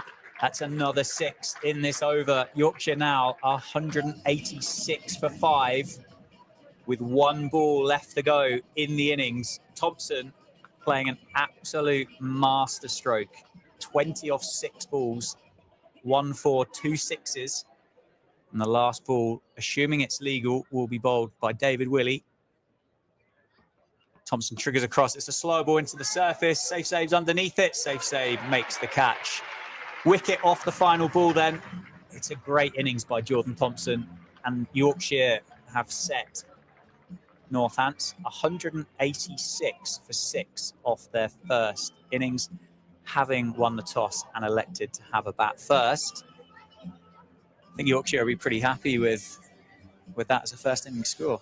I think they will be, absolutely, especially after where they were pegged back in the middle to finish as strongly as they have there, with some incredible power hitting there from Thompson. Just to 20 runs off 6 balls, like you said, it's swung the momentum back into Yorkshire's favour. But what we do know is that Northants batting lineup is full of power and class as well. So it's going to be a good run chase to watch this. Yeah, Joe, they showed that power up at Trent Bridge on Friday night. Not going to be fazed by that score. No, you would think not. They know that they've got that power in the locker, and obviously got over the line in a nail biter in the first home game against Derbyshire as well. So yeah, they've had a couple of different wins and different ways that they've gone about winning their first 2 games. Unfortunate that the Yorkshire batters did just kind of accelerate quite nicely there at the end. I'm sure they would have liked it to have been 15, 20 less than it was, but some clean hitting from Jordan Thompson, and Bombest came in and played his part alongside skipper. But some valuable contributions from Yorkshire there to get them up to 186. Yeah, Root 35, Milan 41. Wharton went without scoring. Donovan Ferreira 15, Sean Masood 36 not out, Don Best 28, and Thompson caught off the final ball of the innings for 20. David Willey 1 for 43, Sanderson none for 32, Scrimshaw 1 for 36, Papara the standout 4 for 34, none for 26 for Sikandar Raza, and none for 12 for Freddie Heldrick. So as I say, it will be 187 to win for Northants. The stream powered by Daffabet here at Wantage Road. And should we take a 5-minute breather before the start of the second innings? We'll see you shortly. 17 balls, 3 fours, 2 sixes. Joe Root with 35 and 25 balls with 5 fours.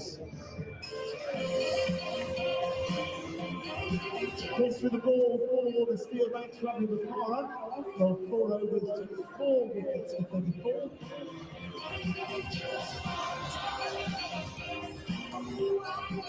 George Kinshaw on 4 overs to 1 wicket for 36.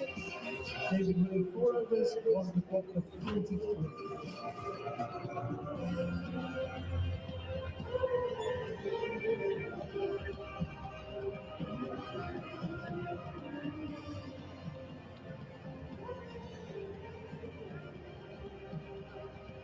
Today, we have been celebrating the newly established Steelbacks Foundation. They were looking to be an outstanding charity that embeds Northamptonshire cricket into the very fabric of the community, ensuring that cricket reaches all communities, enhances lives, and enables those with talent to go on to fulfill their potential. We've been running all kinds of different activities to help raise funds. And it sounds like we have raised around £2,000 today. So to everyone who's donated or bought a raffle ticket or contributed in any other way, thank you for your fantastic support of the Steelbacks Foundation. We have, during that first innings, made our foundation raffle draw. So if you have a raffle ticket, pick it out of your pocket. We're about to announce our winners. A whole bunch of prizes up for grabs in the raffle. So the way we're working is this: if you are a winner and I call out your raffle ticket, head on round to behind the heavy pavilion. Players tunnel behind the heavy pavilion, just behind the heavy suite. Which, if you're not sure where it is, it's right where the players' dugouts are. So just round the back of there, at the back of the players' tunnel, come round and you can choose your prize. So if you have your raffle tickets with you, our winners today, and there are 8 of them, our winners are, in no particular order, orange ticket 224. Orange ticket 224, that's hard to make out the handwriting, it's either Parky or Monty. Orange ticket 224, you are a winner. Orange ticket 267, that's Dolly. Orange 267, Dolly, coming round to the back of the heavy suite to claim your prize. Yellow ticket 55, yellow 55, that's Dan Kelly. Dan, can claim your prize. Green ticket 78, green 78, Jane R. Come on round, claim your prize. Orange ticket 42 is another winner. Orange 42, Mace, if that's you, come on round to the back of the heavy suite to claim your prize. Next up, green ticket 59, green 59. That's for George H. George can claim your prize. Bring your tickets with you, by the way. Next up, orange 234. Orange 234. Chris Terry. And last but by no means least, orange ticket number 11. Orange 11. Lisa Hamilton. Lisa, come around and claim your prize.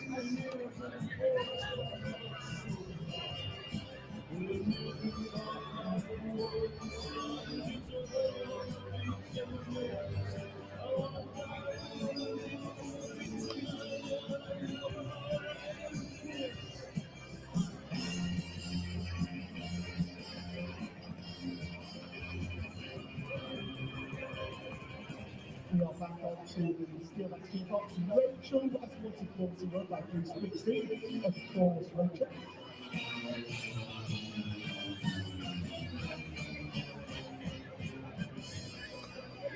thank you to everyone who has supported the Steelbacks Foundation through today's game.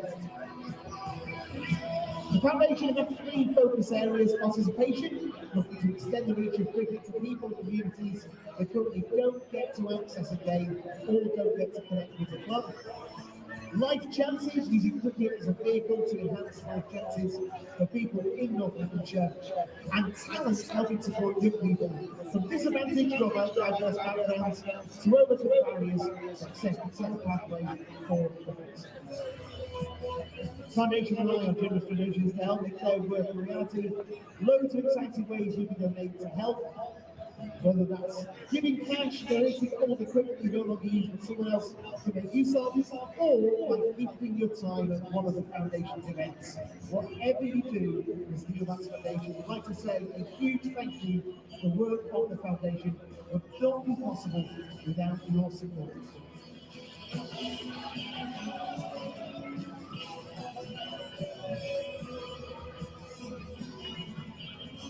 Thanks again to our match sponsor this afternoon, Stan Air.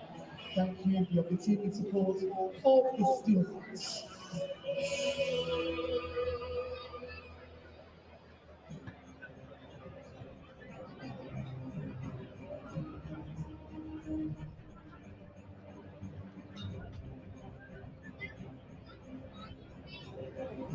A big second innings on its way. Would you welcome back to the middle our umpires, Peter Hartley and Chris Watts. Led by Captain Shan Masood, the fielding side for the second innings, Yorkshire Vikings. And the opening batters for the Steelbacks were in 27, sponsored by Curo Wealth, Ricardo Vasconcelos, and number 3, sponsored by Cinch, Matt Bretsky. Welcome back, everybody. The second innings is just about to get underway. Yorkshire set Northamptonshire 187 to win off 20 overs. That's a required run rate of 9.35. The players make their way out to the middle. The stream here at Wantage Road is powered by Daffabet. My name's Dan Jadzovic. I'm joined by Chris Liddle and Joe Gardner, who is going to kick us off for the start of the second innings. Absolutely. As the Steelbacks look to chase down a target of 187, Ricardo Vasconcelos and Matthew Bretsky to open the batting for the Steelbacks. Looks as though it's going to be the slow left arm finger spin of Dan Moriarty to kick off the innings for the Vikings.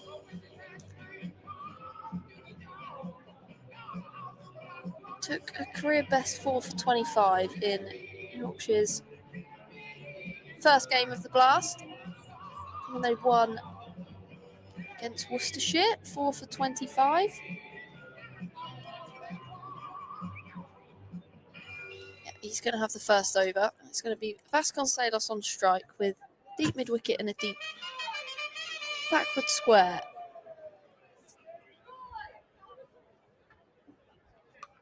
Short, nudged off hit from Vasconcelos. Gets off the mark. First ball. He's quite tall, isn't he, Moriarty? So. Oh, I thought you could say Vasconcelos then. Chalk and cheese. So we'll get a bit of extra bounce as well. Bretsky obviously coming off the back of that 51 not out up at Trent Bridge on Friday night. Batted really nicely.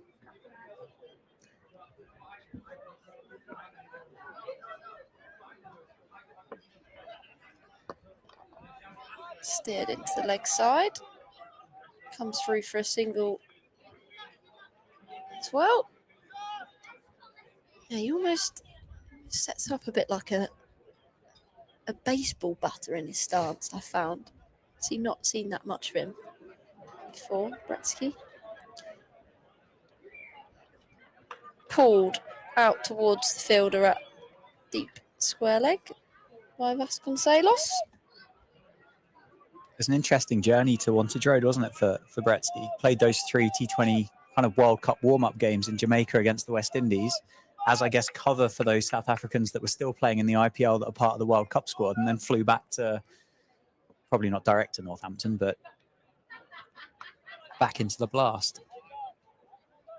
Yeah, it's an interesting journey to have Wantage Road as the final destination, as it were.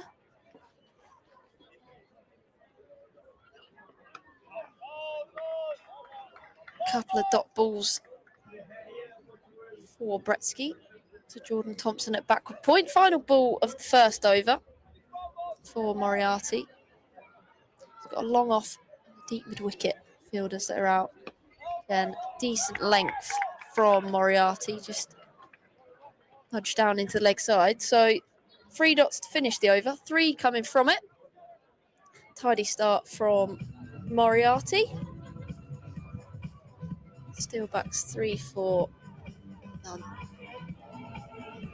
Do you get much time between innings in a T20 to kind of talk about that innings or discuss a plan going forward, or is it so quick it's pads on and get back out there again? I think there'll be a lot of conversations going on the dugout. We sort of let the openers get themselves ready and get going, unless there's anything glaringly obvious you want to talk about. But then the game and the tactics side of things will be spoken about in the dugout. There's a lot said before the game as well, and pre-match prep, and Dom Leach coming into ball now. Dom Leach playing a miss from Vasconcelos. Got a bit of pace about him, has Dom Leach. I believe he played a championship game on loan last year. He did. He came on loan. He's a Middlesbrough boy, so hopefully he does okay tonight. Got to support the local lad back in Middlesbrough. No, he was an exciting young cricketer, actually. He came full of energy, full of enthusiasm. He's got a bit of pace about him. Still learning his craft. He actually had a bit of a go in the T20 stuff for them a couple of years ago and got a bad injury. Sort of slid into a sign advertising board and dislocated his tibia or something like that. I think it was quite a bad one. But he's certainly got a bit of pace about him. Yeah, and you can see how far Donovan Ferreira stood back, but that one was a wide. Yeah, dislocated his knee or something, sliding into like one of the boards in the Western Terrace. It sounded absolutely horrendous.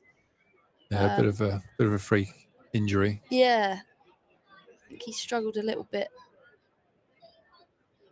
like a rib and a foot injury as well, or something like that over the past couple of years. So hasn't played that much cricket. He's here tonight for the Vikings. Driven up towards Joe Root at mid-off from Vasconcelos. Yep, just a 6 T20s he's played in his career. He's got 8 wickets, an average of 15.5. His economy rate's less than 8. So yeah, not too shabby. The lovely time of a cricket ball is Ricardo. You're seeing that shot there, lovely shape on the shot. I'm just waiting to see that little pick-up pull that he plays just in front of the square. He's slightly back of the length.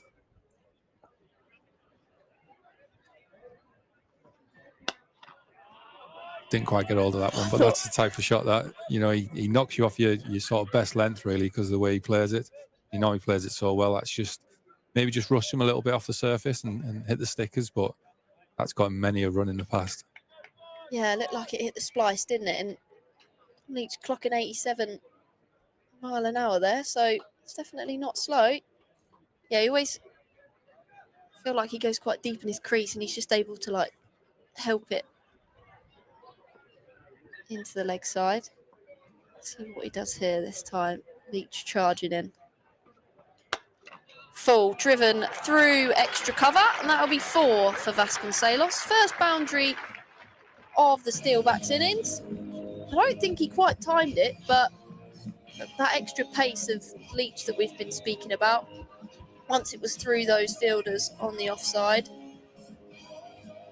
it was always going to be 4. So Vasconcelos moves on to 6. Couple of balls left. This second over just pushes Milan back out onto the ring at extra cover.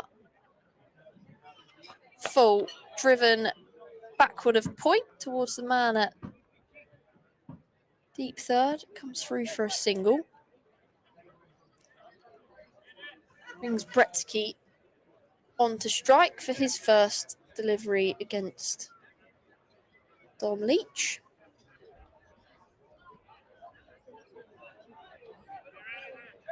Oh, deep point, deep square leg, both quite behind.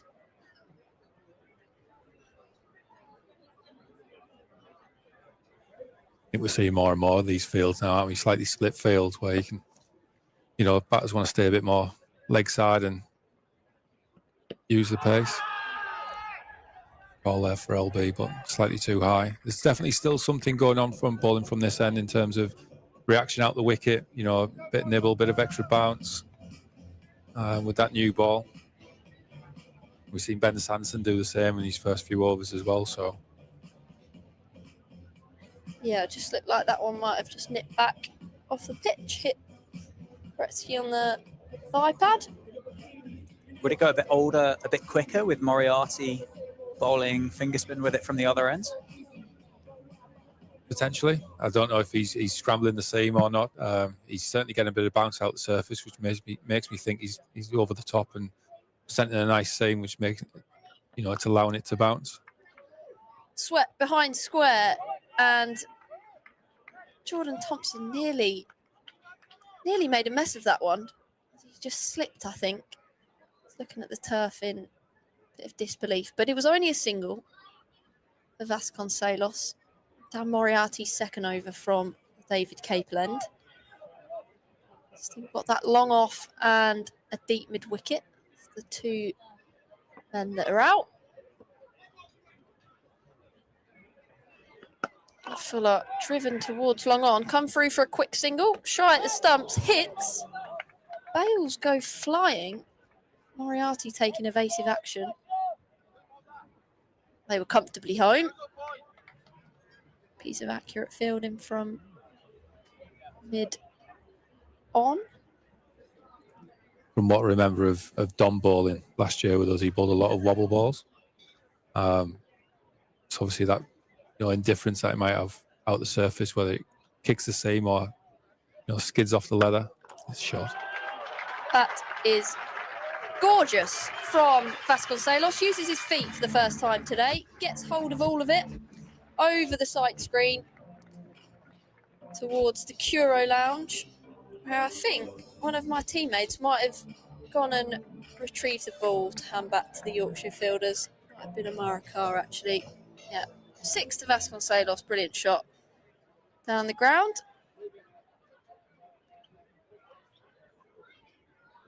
Moriarty's going to do in response to that. Brings his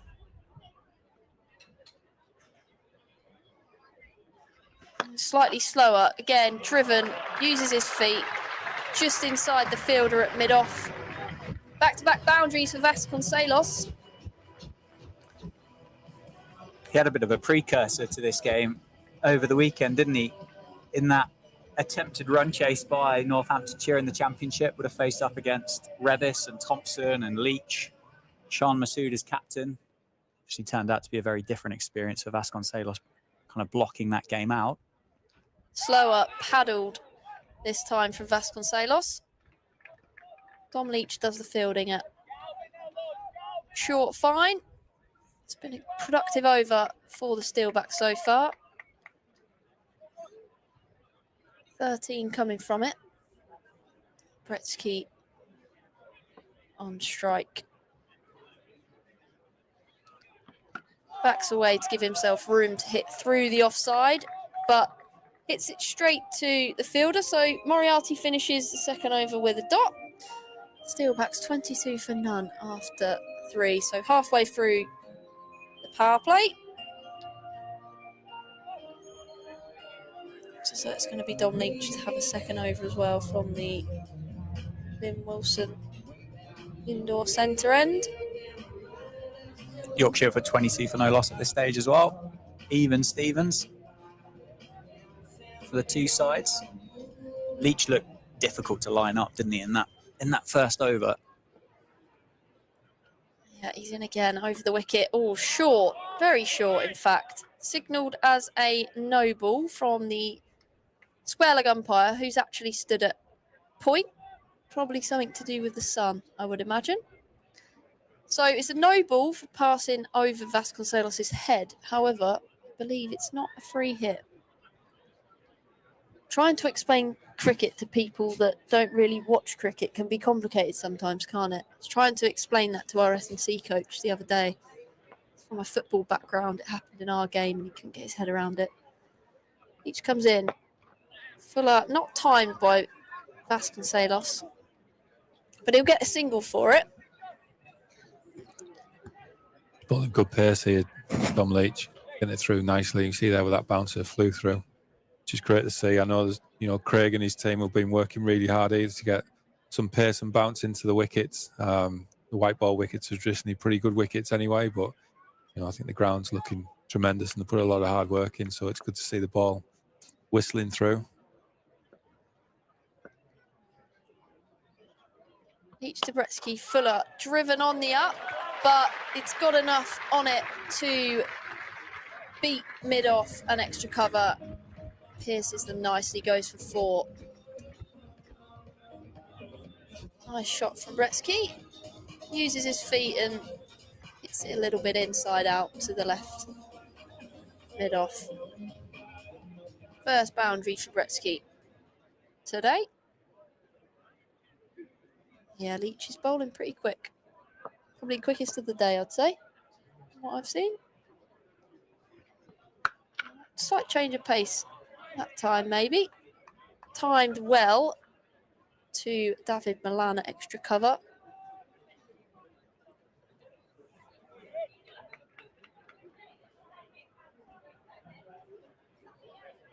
You can see, can't you, as soon as it passes the infield, it races away. There's no chance of catching it really, unless it's in the longer pockets, but pretty quick outfield, pretty decent wicket. Ball coming on nicely pace-wise. Down the leg side from Leach. So we'll have to re-bowl that one. Bretsky just tried to help that round the corner.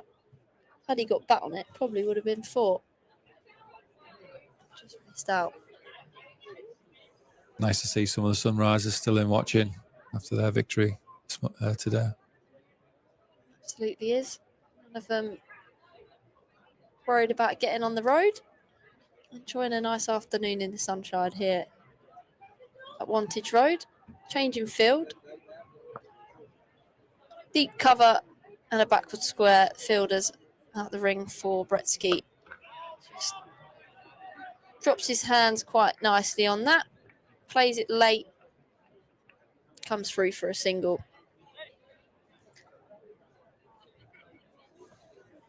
How was the start of Bretsky's innings up at Trent Bridge? Obviously finished 51 off 30. Was it similar to this, or did he fly out of the blocks on Friday night? I didn't manage to watch all of it, but I feel like he did a bit of catching up. So he probably wasn't striking at 140 at the start of his innings, but caught up. So that one was delicately dabbed to short third. Vasconcelos annoyed at himself. He's just missed his execution there slightly. Trying to use the pace. Get it straight to the fielder. So 1 ball left in Tom Leach's second over. He's gone for 15 so far in his little spell.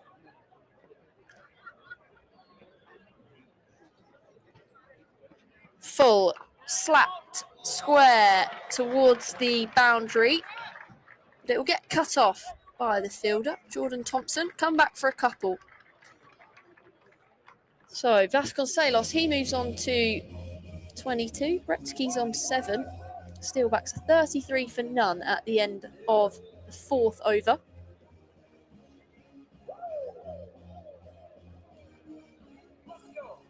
Yeah, 2 good overs for the Steelbacks. That one worth 11. The one before worth 13. 33 for no loss. They'll find themselves 3 runs ahead of where Yorkshire were at a similar stage. Run rate required 9.63. It's going to be a change of bowling from the David Capel end. If I'm very much mistaken, I think that's Matt Rebus from the top end of the ground. Well, the top end, as we said, is actually the southern end, isn't it, as you look at it on a map?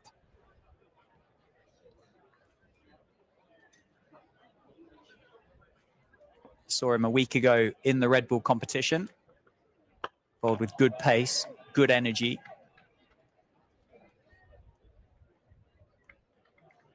Have you seen much of him as a white ball bowler, Liz?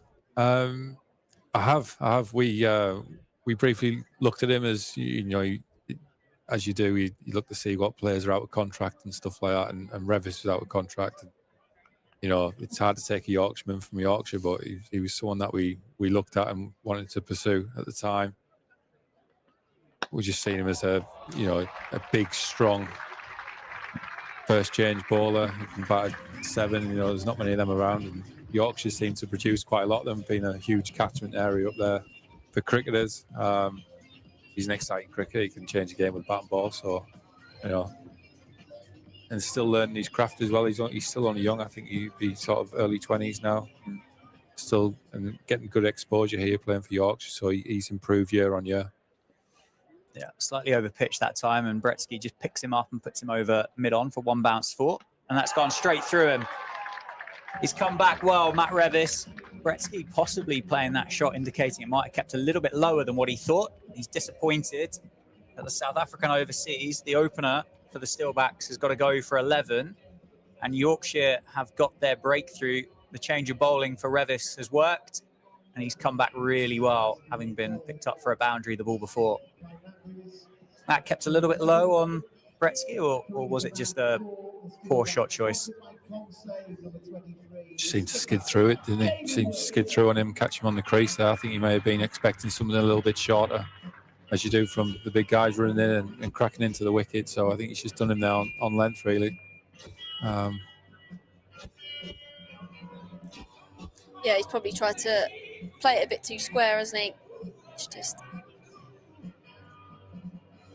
beating him on the inside, as you say. Well, out comes the captain, David Willey, in at number 3. Joins Ricardo Vasconcelos at the crease. 37 for 1 off 4.3 overs. David Willey, Friday night, 79 off 34 balls. 7 fours, 7 sixes. He's in a bit of form.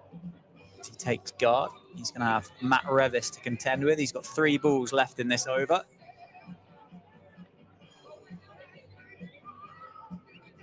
Similar kind of innings. He'll be just what the Northants crowd have ordered. This one off the toe of the bat. First up, down to the captain, Shan Masood.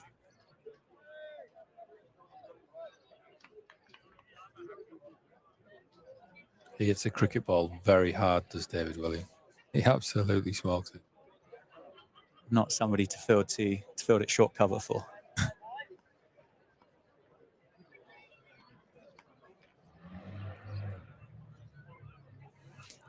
I did wonder whether wasn't particularly happy with the bat, was he? He spent a long time looking at it at the end of at the end of that shot. Either the toes got a crack in it, or just checking the flex in the handle.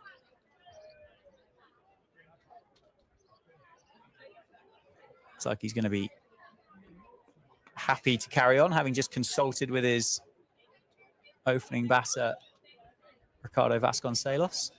Fortunately, spoilt for choice. I'm sure he's got a few in the kit bag. Guides that one down through deep third. It's going to be cut off, but David Willey's going to come back for a second and get himself off the mark. Dom Best does the fielding. David Willey's still not happy with the toe of his cricket bat. If you've looked at this, yeah, I was going to say, I was about to say, if you're not that happy about it, surely if you've got a bag full of them, which he's bound to have, you'd change it, wouldn't you? Because you'd think, well, if there might be something a fraction wrong with it, and you don't get it right, and you walk off going, God, I wish I'd changed it. Yeah, don't leave anything to chance. That could have been the bat he's got 70 odd though with the last game, thinking, I really don't want this one to go. But he's just got 2 balls straight on the toe. I think the second one just confirmed that he needed to change his bat. So hopefully this one brings him the same fortune as what happened the other night. It's 2 off 2 at the moment. Revis's last ball. And it's hit David Willey pretty hard in the thigh pad. Dot ball to finish. 39 for 1 after 5, the Steelbacks. Pretty even Stevens at the moment. Just the 1 wicket to fall for Northants in comparison to Yorkshire. They were 40 for no loss at this stage. Vasconcelos 22 off 15. David Willey 2 off 3. And Dom Bess is going to enter the attack. He's going to bowl from the Lynn Wilson centre end. So get the second look of spin from Yorkshire in the power play. Would this be a matchup with Vasconcelos? Maybe a bit more comfortable against the pace on offer? I think so, yeah, absolutely. You see the way he plays pace, he times the ball really well. Hits through the offside really well, and pick up your back of the length balls as well. So it's definitely pace off, make him have to work a bit harder for his boundaries.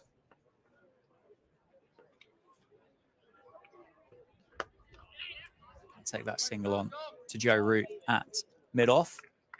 It's Dave Willey back on strike. Dom Bess 3 wickets so far in the campaign. 2 for 10 against Worcester, 1 for 30 against Leicestershire. And a change in the field for David Willey. Long on goes back. There's a deep mid-wicket, and the fielder that was at deep square leg has come up inside that 30-yard circle. And that's going to be cut away through the covers, and it's well fielded at point. It's a few used wickets there to deal with as the ball's coming across there. I think he might have grazed himself a little bit there, driving on the wicket ends. Vasconcelos just gets enough on that to turn it round the corner, picks up another one. So 3 runs off the first 3 balls of Dom Bess's first over at Wantage Road. Required run rate up to 10s now. That one played powerfully to Shan Masood at cover.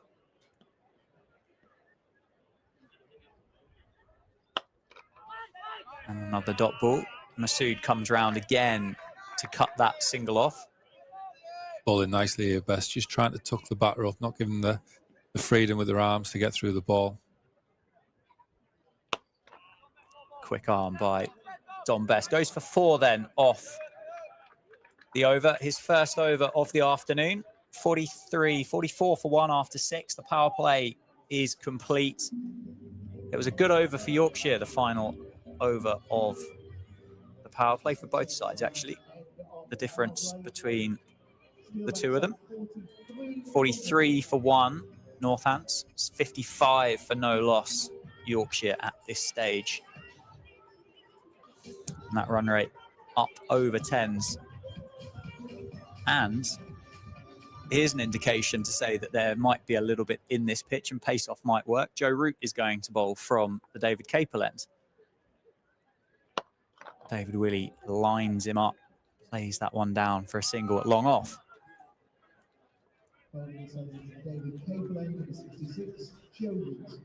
Obviously a better than handy operator with the ball, Joe Root. One played through the offside, but I wonder if that is a nod to the fact that pace off on this pitch at Wantage Road, now into the 3rd game on this pitch, is the way to go. Yeah, definitely. I think that obviously the matchup with the 2 left-handers as well. Slightly bigger boundary out on the leg side for the left-handers. Definitely a smart move. David Willey lined that one up to launch it back over Joe Root's head, but it's a big inside edge into the pad. Fortunately, drops out onto the offside. That one quicker, flatter into the surface. David Willey plays that down to long on. Joe Root can't get across to cut it off. It's been a good over for Yorkshire, and it's been a quick over as well. 4 balls have been bowled in this set already. Reverse sweep by Vasconcelos. Oh, it's Jaffa Chauhan not far away. That would have been possibly the catch of the season if he'd have hauled that one back. As it is, Vasconcelos gets 4 off the final ball of the over and brings up Northants Now 49 for 1. Vasconcelos, 25 off 21. What a catch that would have been. Yeah, it's almost similar to that, the one that went through Freddie Heldrick's hands, I think, from Don Bess. I think it was doing similar reverse kind of ramp, but I think it looked like Chohan had to dive a little bit more towards that one, but it was well executed from Vasconcelos. He's going along nicely. Don Bess continues. David Willey opens up the offside, plays it powerfully out to Jordan Thompson on the boundary for a single. Spin at both ends. Could be a tactic here just to get through a few overs, put a bit of pressure back on Northants. Slog sweep by Vasconcelos. Has he got it all? There's James Wharton lining it up, but it's gone over the head of Wharton by 10 or so feet. Vasconcelos gets 6 and brings up the 50 for the home side.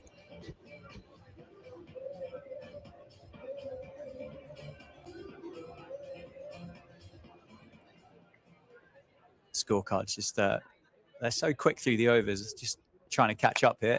That's powerfully struck, but only for a single. There's an annoying shadow on the wicket now, isn't there? The way behind that floodlight that's just came across. I wonder if that's can be quite off-putting for the batters if the ball's come in or landed in the shadow or just out the shadow. Yeah, that's a bit of an inconvenience, isn't it? That it's kind of a third of the 22 yards currently covered by one of the floodlights. Down the ground. Is it going to carry? It is. David Willey can't pick out Joe Root any better if he tried. Don Bess gets his first wicket. Yorkshire get their second. David Willey's got to go for 7. And it's 58 for 2.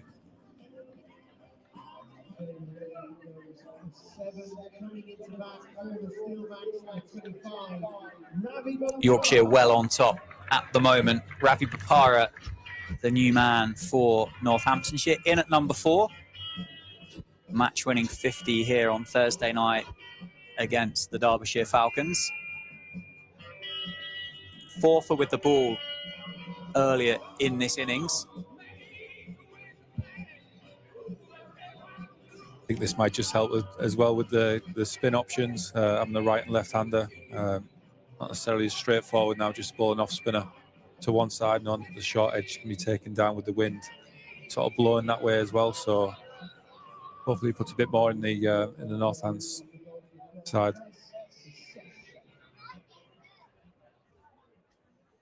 Don Bess has got 1 delivery left in his second over.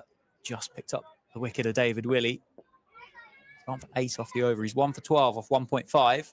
Bopara faces up his first ball, turns it into the leg side for at least 1. And they're going to settle on just the 1. So Bopara will keep the strike. After 8 overs, the Steelbacks are 59 for 2. At the similar stage, the Yorkshire Vikings 67 for no loss. Vasconcelos is 36 not out. Ravi Bopara just got off the mark with 1. Yeah, I feel like they need a decent partnership here. These two, obviously Yorkshire had a couple of 60-plus partnerships in their way up to 186. Plenty of experience in Ravi Bopara. Dan Moriarty returns to the attack for his 3rd over. So still spin on the cards. Down the leg side from Moriarty. So we'll have to re-bowl that one.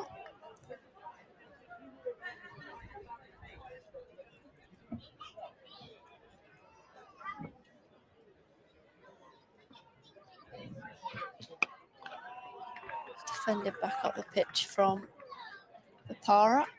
Moriarty's got deep square, deep mid wicket, long on, long off, deep cover. Swept, come through for single. Not sure if that was leg by or not. No, Bopara got a bit of bat on it, or glove. Brings Vasconcelos back onto strike. It's a tall wicketkeeper, Donovan Ferreira, isn't he? It's a real kind of imposing figure behind the stumps.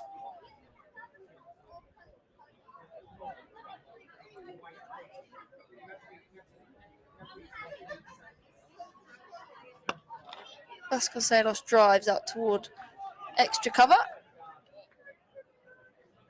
Gets a single. Yeah, I was looking at Donovan Ferreira's when I was doing my research on him. He actually bowled in the SA20. Couldn't believe it. I was like, this bloke is like Yorkshire's wicketkeeper in this comp. Bowled. It's hit towards long on, but it's got enough on it. Bopara stand and deliver from Ravi Bopara. 6 into the members' stand. What a fantastic cricket shot that was.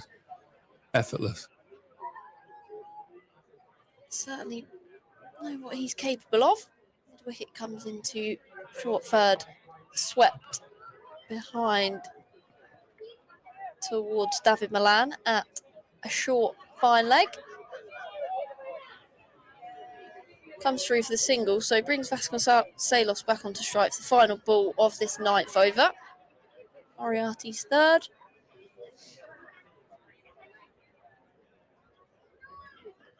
Into the pitch a bit more, Vasconcelos hits towards extra cover off the back foot. Dot ball to finish the 9th over. Steelbacks 69 for 2. Tidy over there, 10 off of it. That effortless 6 from Bopara, straight over the fielder at long on's head. She's still going for spin option of Dom Bess. He's going to be getting into his 3rd over of the evening. Taking that wicket of David Willey, previous over, come into Bopara, who on drives nicely up towards Joe Root at long on. There's a bit of deja vu about this innings from Thursday night. Slightly more to chase down, but Bretsky went for not very many. David Willey went for not very many. There was a big partnership between Vasconcelos at the top of the order and Ravi Bopara as he went on to get 56 not out. It kind of feels like I've been here before.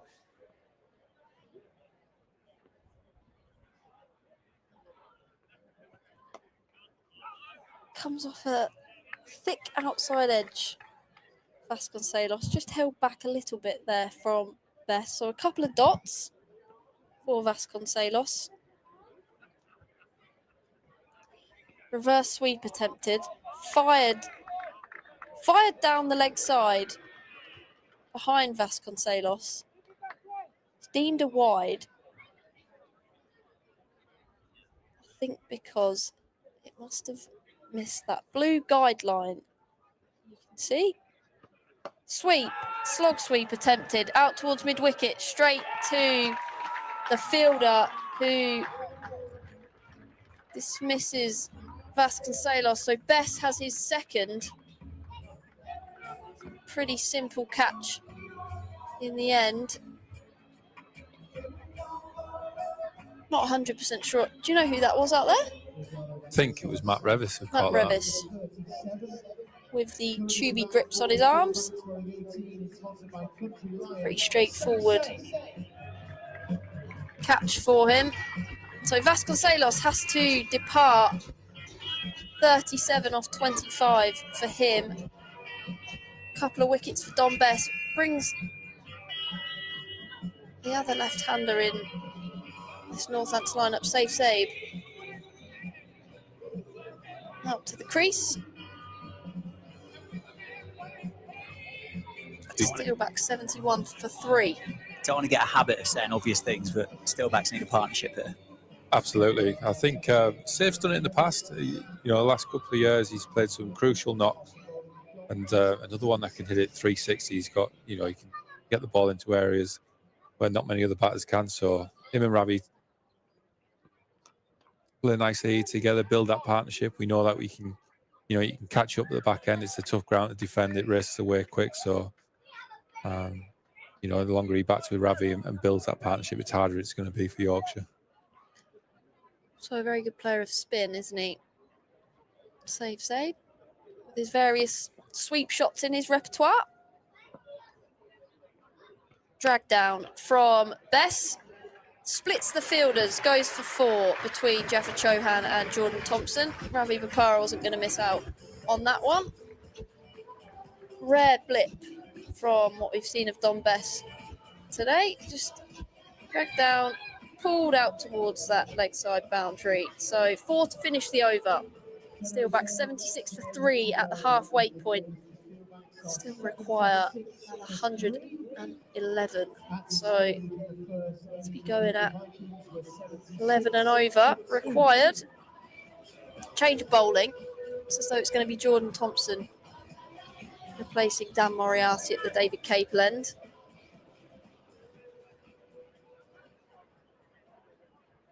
He's going to be coming around the wicket to the left-handed Zabe.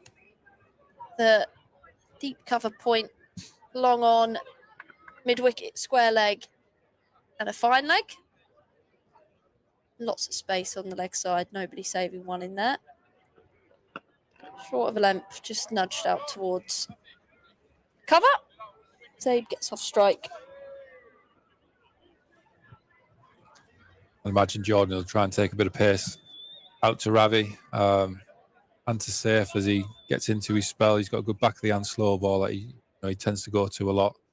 He's got him a lot of wickets in the past. So once he starts to weigh up how the pitch is playing, I'm sure he'll go to them slow balls. Short, pulled, not timed superbly well from Bopara. Gets a bit of a splice, but it's a single out towards deep mid-wicket.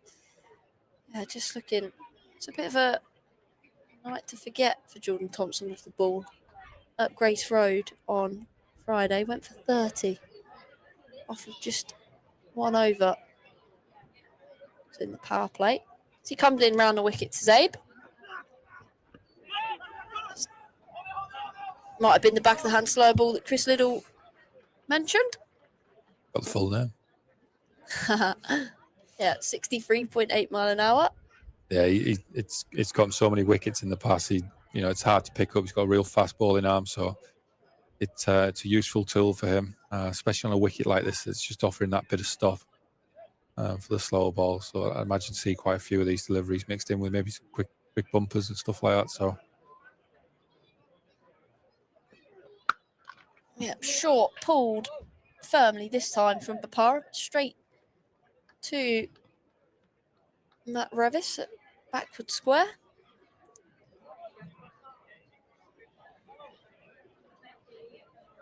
Played a bit of franchise cricket over the winter. Jordan Thompson. The IL T20. Just another one of those franchise competitions around the world these days. Mixes his pace up again there. Playing a miss from Zabe. It's deceptive, isn't it? it's a real good delivery. Sorry. No, I was going to say, based on this over, I'm really interested to see who took him for 30 for Leicestershire the other day. Sol Budinger. Is that how you say his name? Budinger. I like it. I like it. Again, playing a miss. Zabe went deep in his crease, tried to slap him through the offside, but missed out. So a couple of dots to finish the over. Nice start for Jordan Thompson. Just 4 runs coming from it. Steelbacks 80 for 3. More spin into the attack from the Lynn Wilson Indoor Centre end. Looks like it's going to be the leg spin of Jaffa Chauhan. Some bright boots, hasn't he? Not sure they match the kit too well. Thoughts? I don't think I'm qualified to answer that question. I'm not a good enough bowler to warrant having bright coloured spikes, so I'll pass that straight on to you, Lids. I don't think I'd have got away with them. But yeah, I don't mind it. Bit of, sometimes you got to back it up if you're, peacocking away, I suppose. Some bright kit on there, drawing attention to yourself. But he's done really well as John since coming onto the scene and playing for Yorkshire. He's pulled some really, really good spells in the past. So he's going to be a tricky customer to play on this surface with the tricks he'll have, be able to take the ball both ways. So let's see if the boots do him favour. Yeah, just 21 years old, Jaffa Chauhan. 8 wickets in his 15 T20 matches. Slapped out towards long off from Safe. 1 for 25 against Worcester and 2 for 32 against Leicestershire. 2 out of the 3 wickets that they got, he got them. Promising career ahead of him, no doubt. Swept fine from Bapara, but straight to David Milan, the man on 30-yard circle. He's got a very long run-up, hasn't he, for a leggy? Needs enough time to show them boots off. Swept LBW Peel. Just held that one back a little bit. Come through for a single.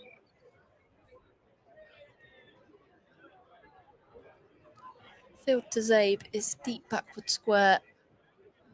Deep mid-wicket. Long off. Long off. Oh, I'm getting confused with Adam Life, who's got a blue bib on at deep extra cover beyond the rope. Feel like that probably needs to be a bit brighter. Oh my word. Safe save. Wow. He's hit that into the houses onto Abington Avenue. It was short. How on earth has he got it on that angle? It's He's incredible. hit it at a 45-degree angle behind square. It's gone really high, plenty of elevation on it, and enough distance on it as well. And it's gone into the gardens on Abington Avenue. Fantastic shot from Zabe. Didn't even have that much of a back lift there either. He started working on this a couple of years ago, being able to get it over 45 or like over deep backward square from sort of outside off, and the elevation he managed to get at it is incredible, and the power he managed to get behind it. It just that's a good cricket ball. That's probably he's bowled 2 or 3 of them this over that have gone for a single or a dot, and he's managed to get it over, 45 in a way for 6. Last ball of the over, slower, probably the googly that time, sent across. Safe. Finishes with a dot, closes out his over. 49 mile an hour that one from Chauhan. Slowed it right down. 12 overs gone, Steelbacks 89 for 3. Need another 98 off of last 8 overs. Yeah, you can see Adam Life there in that blue bib. It's really not doing much for the change of colour from the strip that the Yorkshire boys are wearing. Just baffled me a little bit when I was taking a look at the men that were out on the rope. I think we can forgive you for that one. It's a bit misleading, that, isn't it? It's you'd like to think Why isn't it yellow or orange? I was about to say you'd like to think it would be a different colour, just to highlight the substitute fielder. Who's it going to be? Jordan Thompson to continue from the David Capel end. At this stage, Yorkshire were 93 for 3. Pretty much neck and neck, pulled into the leg side behind square by Ravi Bapara. Takes the single, gets Safe back on strike. 19 off 13 for Bapara, 10 off 8 for Safe Zabe. We're not getting that far away from the stage of the game when that partnership between Sean Masood and Don Bess started, which felt like it really just took the momentum away from Northamptonshire.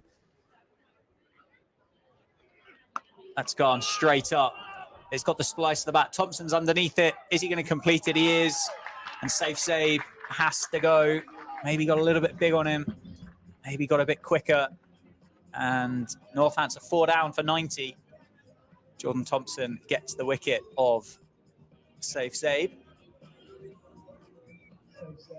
It's the commentator's curse again, talking about the need for the partnership. Zabe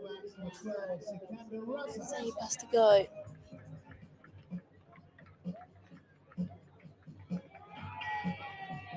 You're talking about that partnership between Masood and Bess.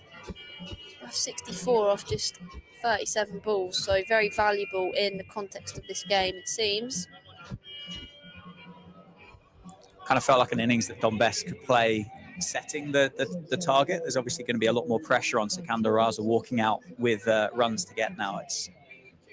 Yeah, that's right. You're looking at the scoreboard. You need to go at the 13s to keep up with the rate. So there is a bit of pressure on the batsmen now. We've got two very experienced players at the crease. I'm sure have been in this position before, and we'll have a game plan of how they're going to go about chasing these runs down. But yeah, as you say, Masood and Best, the way they kick-started again the Yorkshire innings, put them in a great place to allow Jordan Thompson to have the fireworks at the back end as well. So it's going to be an interesting few overs, I think. Yeah, Jordan Thompson's got Raza on strike. That one defended. They're going to look for the single. They're going to take on Shan Masood. Apara rightfully turns Sikandar Raza back. Zimbabwean gets back into his ground. Not convinced there was a single there. Thompson 1 for 5 off 1.5 overs. Those changes of pace proving difficult to line up on this pitch at Wantage Road. That one, a change of pace again. That's gone straight up down towards, I think that's Joe Root at long off, who makes no mistake. And Sikandar Raza goes without troubling the score. He's gone for 0 off 2. Thompson gets his second in the over. And Northants are 90 for 5, still requiring 97. 44 balls. It's turning into be a bit of a magic over for Yorkshire. Yeah, they've bowled incredibly well. I've Yorkshire. They've used the pace well, or changed the pace well. You know, the spinners have bowled an attacking line and again varied their pace and made it hard for Northants batters to get after them. So credit to them the way they've gone about the ball to the plans nicely. And what's Jordan Thompson kind of doing here and executing so well to make it so difficult for Northants? He's still he obviously hasn't taken the facilities out of the equation in terms of going to Yorkers or anything. He's changed his pace well, but held a good length. And it looks like his line's been pretty tight. He's not given any freebies in terms of being able to throw your hands through balls. So when you've got that big drop in pace and you've got a skiddy ball to follow it up in terms of pace, and you can catch you on the crease, it becomes very effective. And that's why he does play franchise cricket and why he's done well in the 100 and for Yorkshire. Because he has got a almost complete package in what he can do. New man for Northants is wicketkeeper McManus. Gets off the mark straight away, times it well into the leg side. These two were at the crease at the end of that game against the Derbyshire Falcons. I think we're going to need to see a bit more of them if the Steelbacks are going to get closer and even potentially get over the line here against Yorkshire. 33 for 3 over the last 5 overs. And that run rate now at 13.5. Para 19 off 13 is on strike. Last ball of Thompson's second over. And it's going to be another single added to the score. So Thompson 2 overs, 2 for 7. And after 13, the Steelbacks are 92 for 5. You can just see there with that last shot he just played, he's just rushed him and got the inside half of the bat out to deep square rather than being able to, get a full blade contact on the ball. Again, that's a skill set he's got when he's been able to change up and down the gears almost with his pace on and pace off. So credit to him. He's previous game where he 1 over 30 to come back and bowl 2 overs, 2 for 7. Just shows what T20 cricket's about sometimes. Sometimes it'd be a bit cruel, but you've got a chance to bounce back and really show your skills like he's done today. Show hands continue from the Lynn Wilson centre end. Papara can't catch up with that one, and it's going to be a wide signalled by the umpire. We'll get one extra one to use here. Went for 10 off that first over, Chauhan.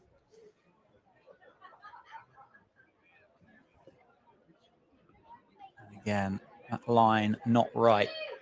Papara almost looking to kind of play that with the full face of the bat behind him. Just trying to catch up with it, isn't he, as it goes past the leg stump.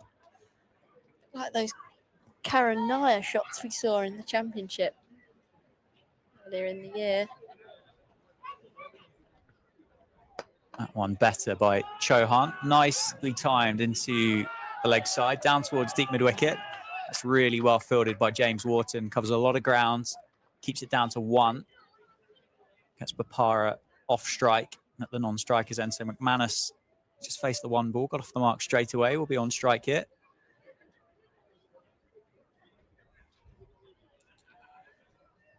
What would be the plan at this stage, Lids? I mean, it's a great question. We've obviously lost a couple of wickets. We don't want we don't want to absorb too much pressure. We've got to try and, or Northants have to try and put pressure back on Yorkshire as quick as possible here.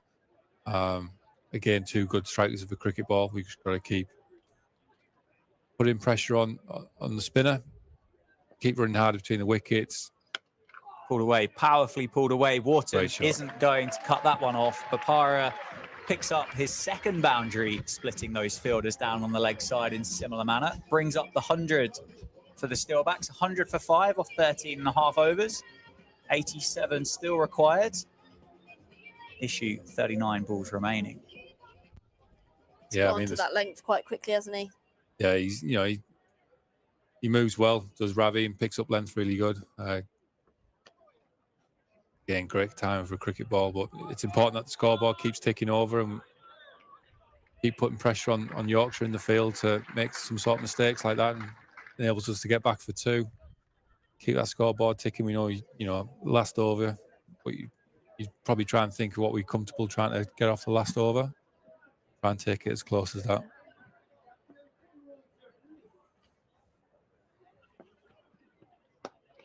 Nicely played. They're going to look for a couple. Chauhan going to field that off his own bowling and does really well. McManus is quick between the wickets. Papara, I don't think, was particularly interested in a second. 1 ball left in Chauhan's 2nd over. He's gone for 20 off 1.5 balls. Scores 103 for 5. It's certainly going to take some fireworks, though, to get Northants anywhere near. Yeah, it's going to be an exciting finish, as you say, if Northants are going to get close. It's going to be another 1 added to the score. 104 for 5 then off 14 overs. Papara on 28, McManus on 3. McManus will keep the strike. Steelbacks have still got George Bartlett up their sleeve. He's carded at number 8. And then very much into the bowlers from that stage, although Ben Sanderson enjoys a bat, doesn't he? Got some runs in the past, has Ben. Change of bowling from the David Capel end. Jordan Thompson, after a successful over, is going to be replaced by Matt Revis. I think if Northants want to get anywhere near the total, I think this is the over. They've got to put the pressure on the bowler and try and make it a big one.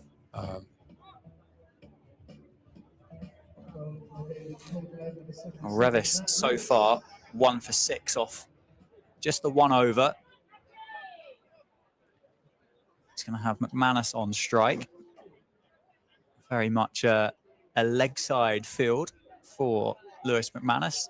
The 1's on offer on the leg side if he can get it there. Just 1 fielder on the offside in the 30-yard circle. He goes down the ground instead. 1 bounce for Lewis McManus. Over pitch from Revis. McManus doesn't miss out on that one. Oh, that's a great start to the over. Putting pressures back on the Yorkshire bowler here.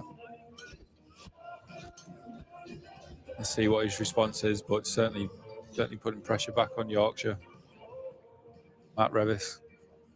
He's got 1 fielder outside the 30-yard circle on the offside. That's at deep cover point. Everybody else is leg side. And there is one of those. McManus gets the boundary, takes the single, gets down the other end.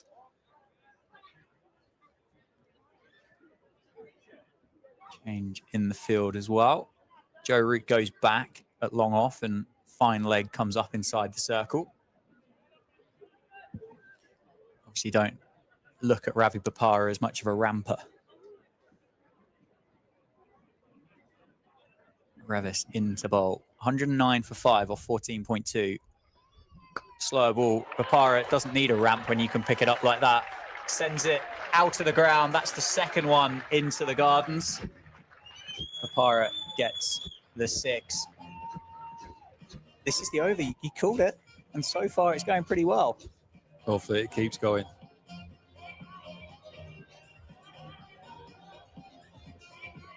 A great shot from Ravi, the way he just picks the ball up off the back of the length. Hits it so sweetly, and it's blown into someone's back garden, which is great to see from a Northants perspective.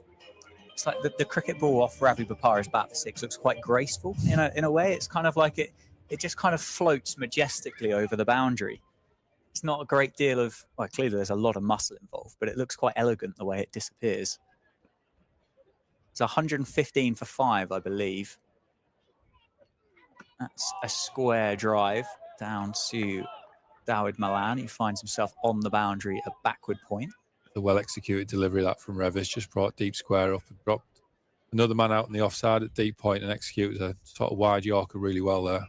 You can tell Kevin Peterson's not in the score box today, can't you? Bapara's put that one over the fence into the gardens, and it's been given as 4 at the moment as the on the scoreboard. Peterson would have given it for 12.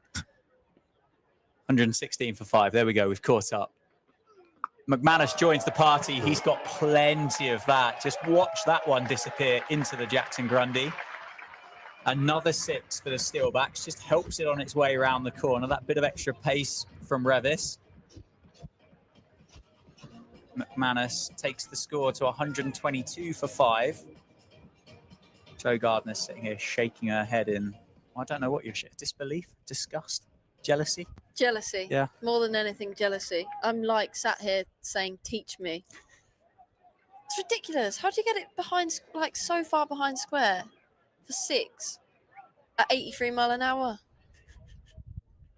14 of 6. This is the over anyway. McManus. It's certainly helping, isn't it? It's chipping away. And at this stage, well, at the end of the 15th, Yorkshire were 118 for 4. Northants have obviously lost one more. Revis with the last ball. McManus goes straight down the ground. Roots coming in to get underneath it. Isn't going to get there. Fortunately, doesn't time it well enough. And it's going to be a single off the last ball of the over. So 15 now have been bowled. It's 123 for 5. So with 1 wicket further down, Steelbacks are 5 ahead of where Yorkshire were at this stage. Yeah, it's took a good chunk out the score. That has. It's, by the way, great cricket bat from Lewis. Time it goes for 6. If you don't time it, lands in the gap. So that's always a sign of a good cricket bat.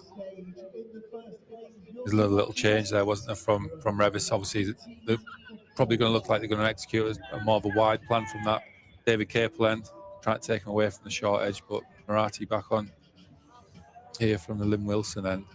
Yeah, he's none for 26 off 3 overs so far this afternoon.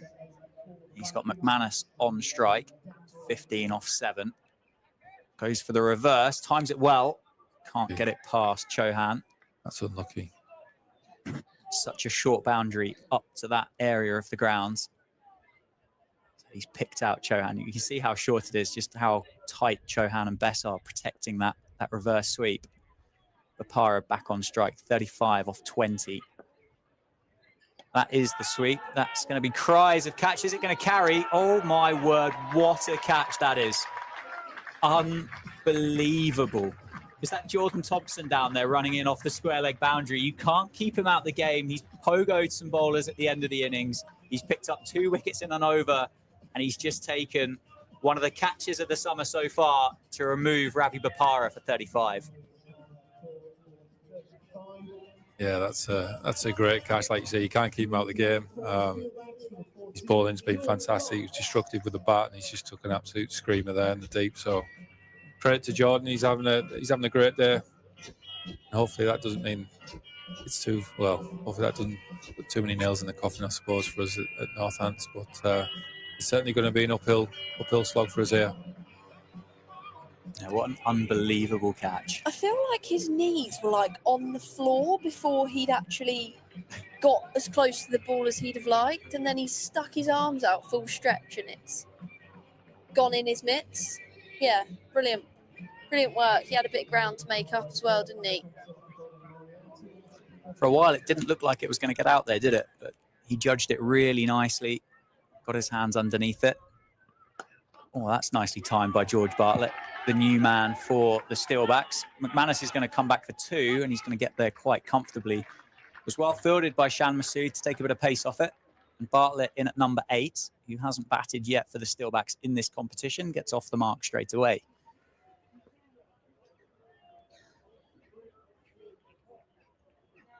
Into the surface.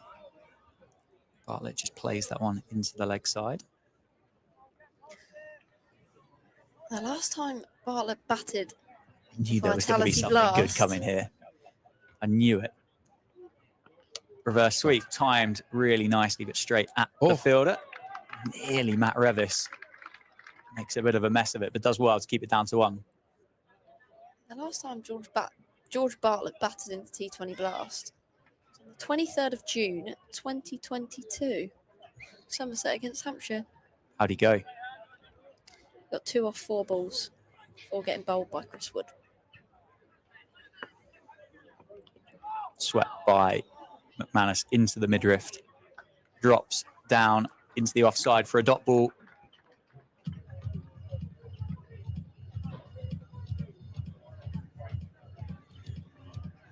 It's a good over there from Moriarty in response to the 31 that had come off the previous 2, the 14th and the 15th over, went for 12 and 19 respectively. Very productive over there. We see Jordan Thompson come back into the attack. Leading wicket taker for Yorkshire in the last 2 seasons of the Blast for Yorkshire. He's got on the tally this year's competition today. Then bowls to Bartlett, who sat out towards mid-wicket.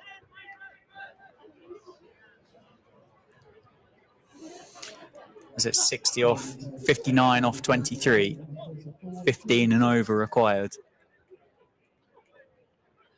Northants, I think, will take positivity in the fact they've got 2 genuine batters at the crease so far down in the order.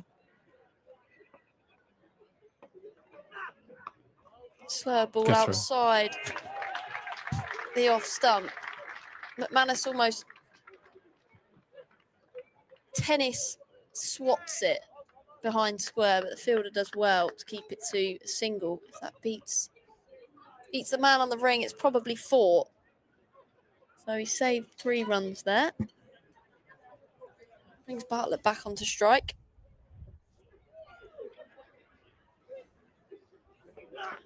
Again, Thompson changes pace nicely. Flat batted by George Bartlett out towards Joe Root at long off.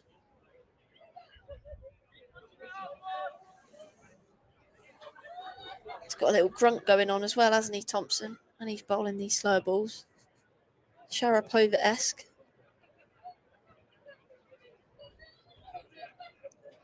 Someone finds it funny.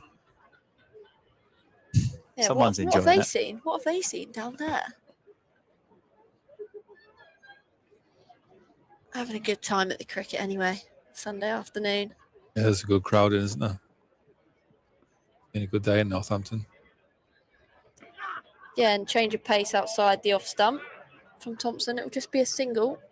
He's executing his plan pretty nicely here. Making it hard for these 2 right-handers to target that shorter leg side boundary. You can see there, 64 mile an hour. Keeping it outside their arc, making it hard for them to drag. A big drop in pace, isn't it? Yeah.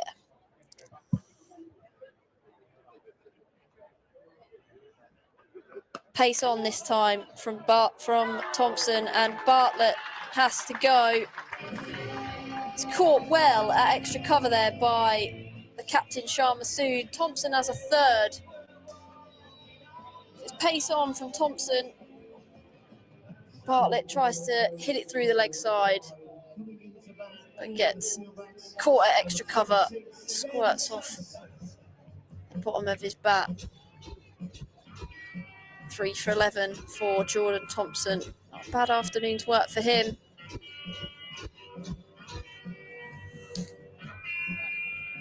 Starting to feel a little bit like a formality now for Yorkshire, doesn't it? I was about to ask you how far would McManus and Bartlett kind of allow this to go before they kind of had no choice, but I think Bartlett probably just answered that question. Does it become a bit of a net run rate kind of question at this stage now?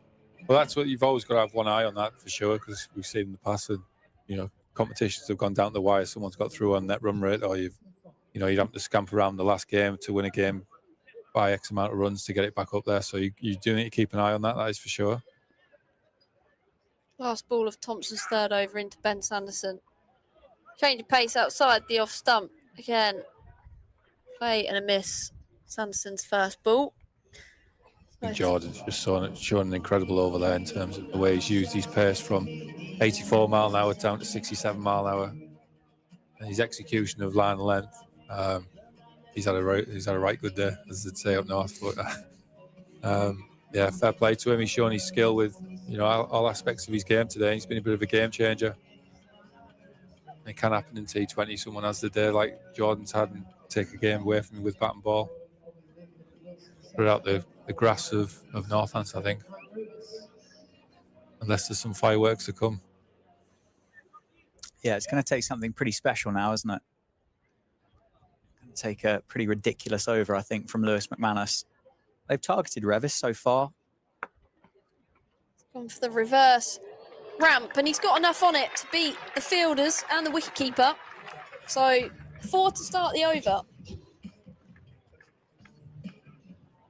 When that disappeared past McManus, I was expecting to see off middle or leg, just rocking backwards there. I'm not quite sure how he got that quite so fine.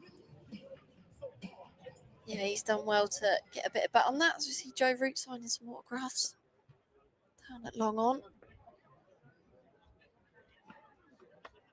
Again, swept and helped behind square from McManus. Wasn't as much pace on the ball as we saw last time when he hit it for 6 off of Revis. He's done well to get that behind square and beat the man that's out there. So back-to-back 4s to start this over.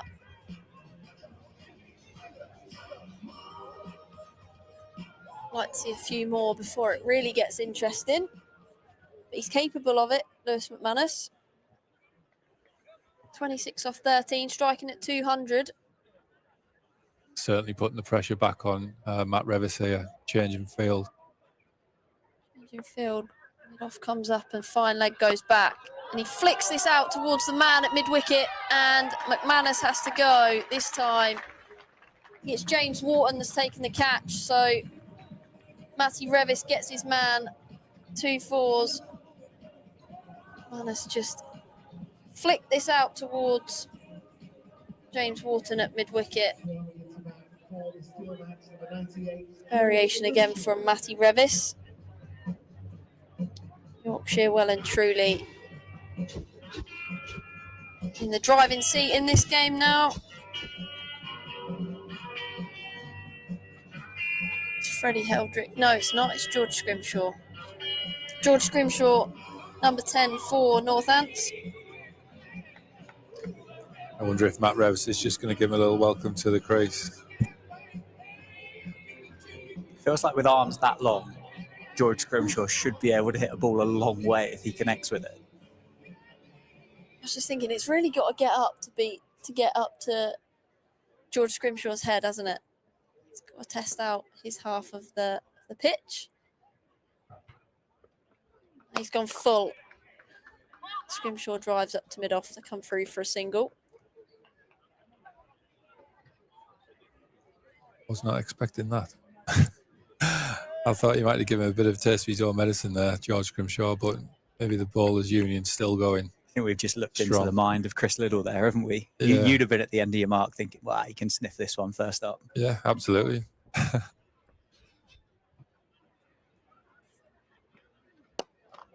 Squirted out towards square leg from Ben Sanderson.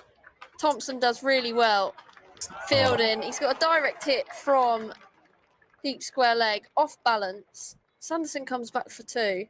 When it's your day, it's your day. He's just direct hit a direct hit from deep square on the floor as Jordan Thompson. Incredible bit of fielding. Certainly worth a look. Obviously, we haven't got the third umpire here today, but I think that's a bit closer than what you think.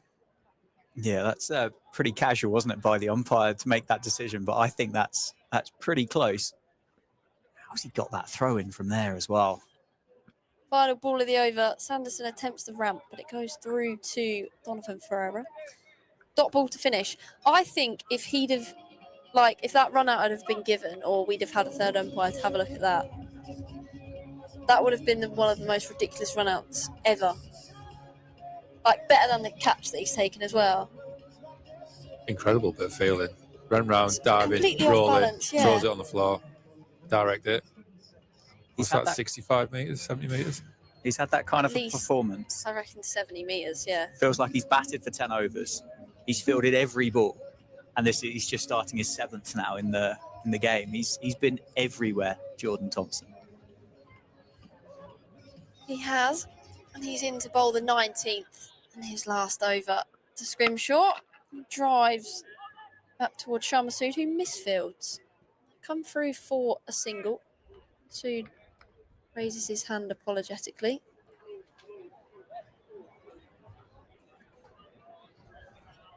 .44 required off 11 balls for the Steelbacks. In case there's anyone that's still got a bit of hope inside them.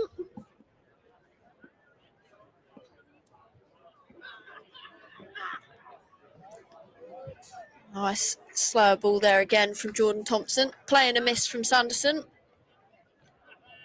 What was the reaction there for? Just what do you do with it? Yeah, it's just a great delivery. I think you work a lot with bowlers and try and generate these changes of pace. He bowls a ball there with the same arm speed, but it's nearly 15 mile an hour slower. So it's incredible. It's a great delivery. And, when you talk about changes of pace, that's the change of pace that you want from stock delivery.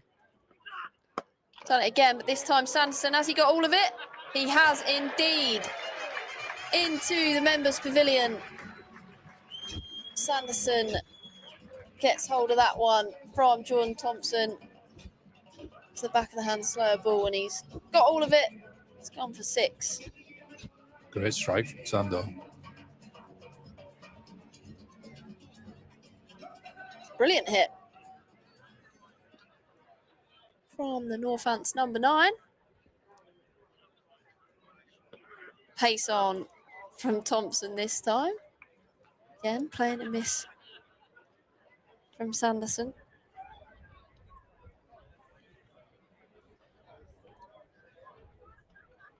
Sanderson still believes. 38 off 8. Lining up Thompson towards that short side at Wantage Road. Ben Sanderson loves his batting. Loves it.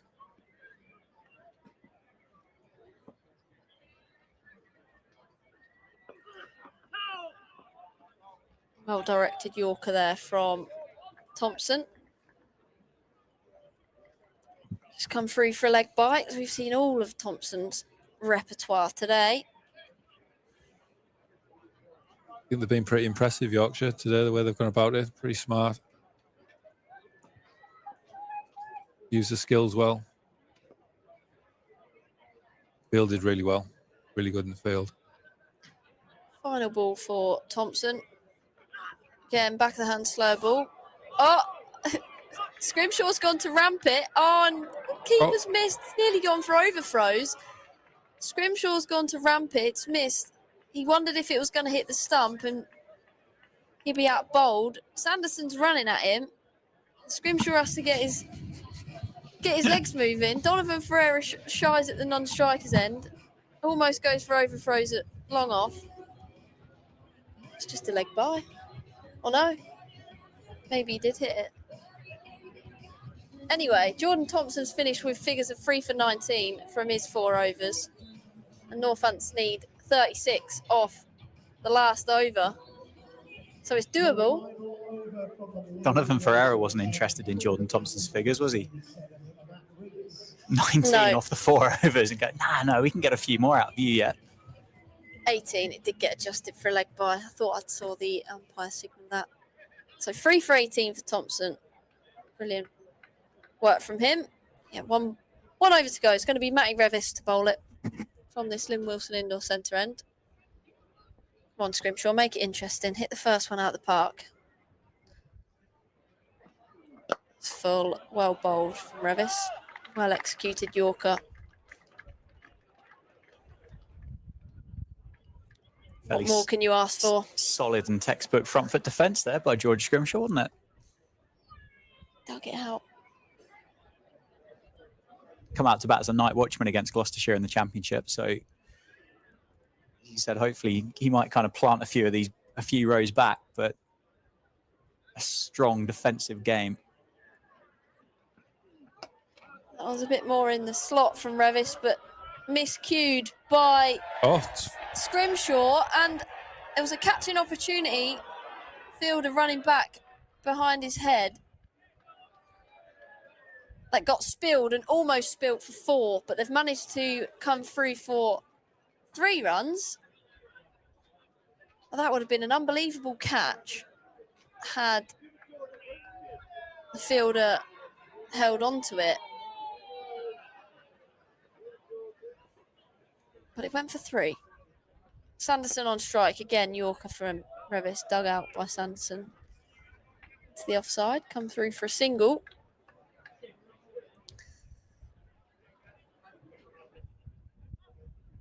It's at 32 required off 3. I think it might be about time to shake hands here, don't you? Unfortunately so. It seemed that way.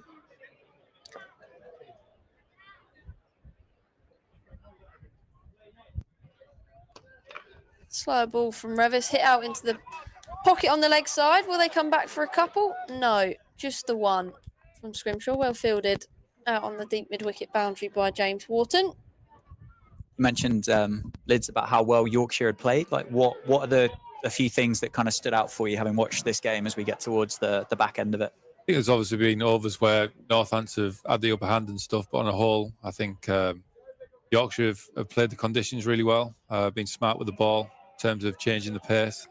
We've probably seen bigger drops in pace in terms of slow balls from the Yorkshire than what we did Northants. They've also got hit to the sweepers, so it means they've controlled the lines of where they were bowling. So I think it's been a really impressive performance. I know Revis might have got a bit of tap, but he's came back really strong here. Again, when he's getting hit to his sweepers. Means he's got control over where he wants the ball to go.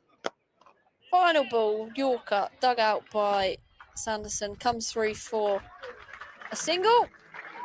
Yorkshire win by 29 runs here at Wantage Road. So there you go. 2 wins from their 3 games, as do Northants now.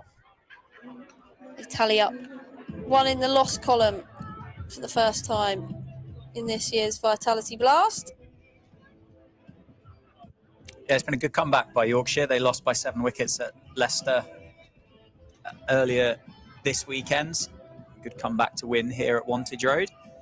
Joe, what do you think Northants will take away from this game? Obviously, it's the first one to put in the loss column, but what positives have you seen from the Steelbacks across, well, today and I guess the 2 games leading up to this as well?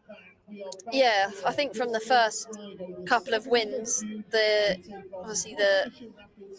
batting kind of depth, if one of those top 5 really get themselves in and cash in, can go big. I think quite explosive in that sense. But the thing I was actually really impressed with today was Bapara and Raza in tandem after the power play.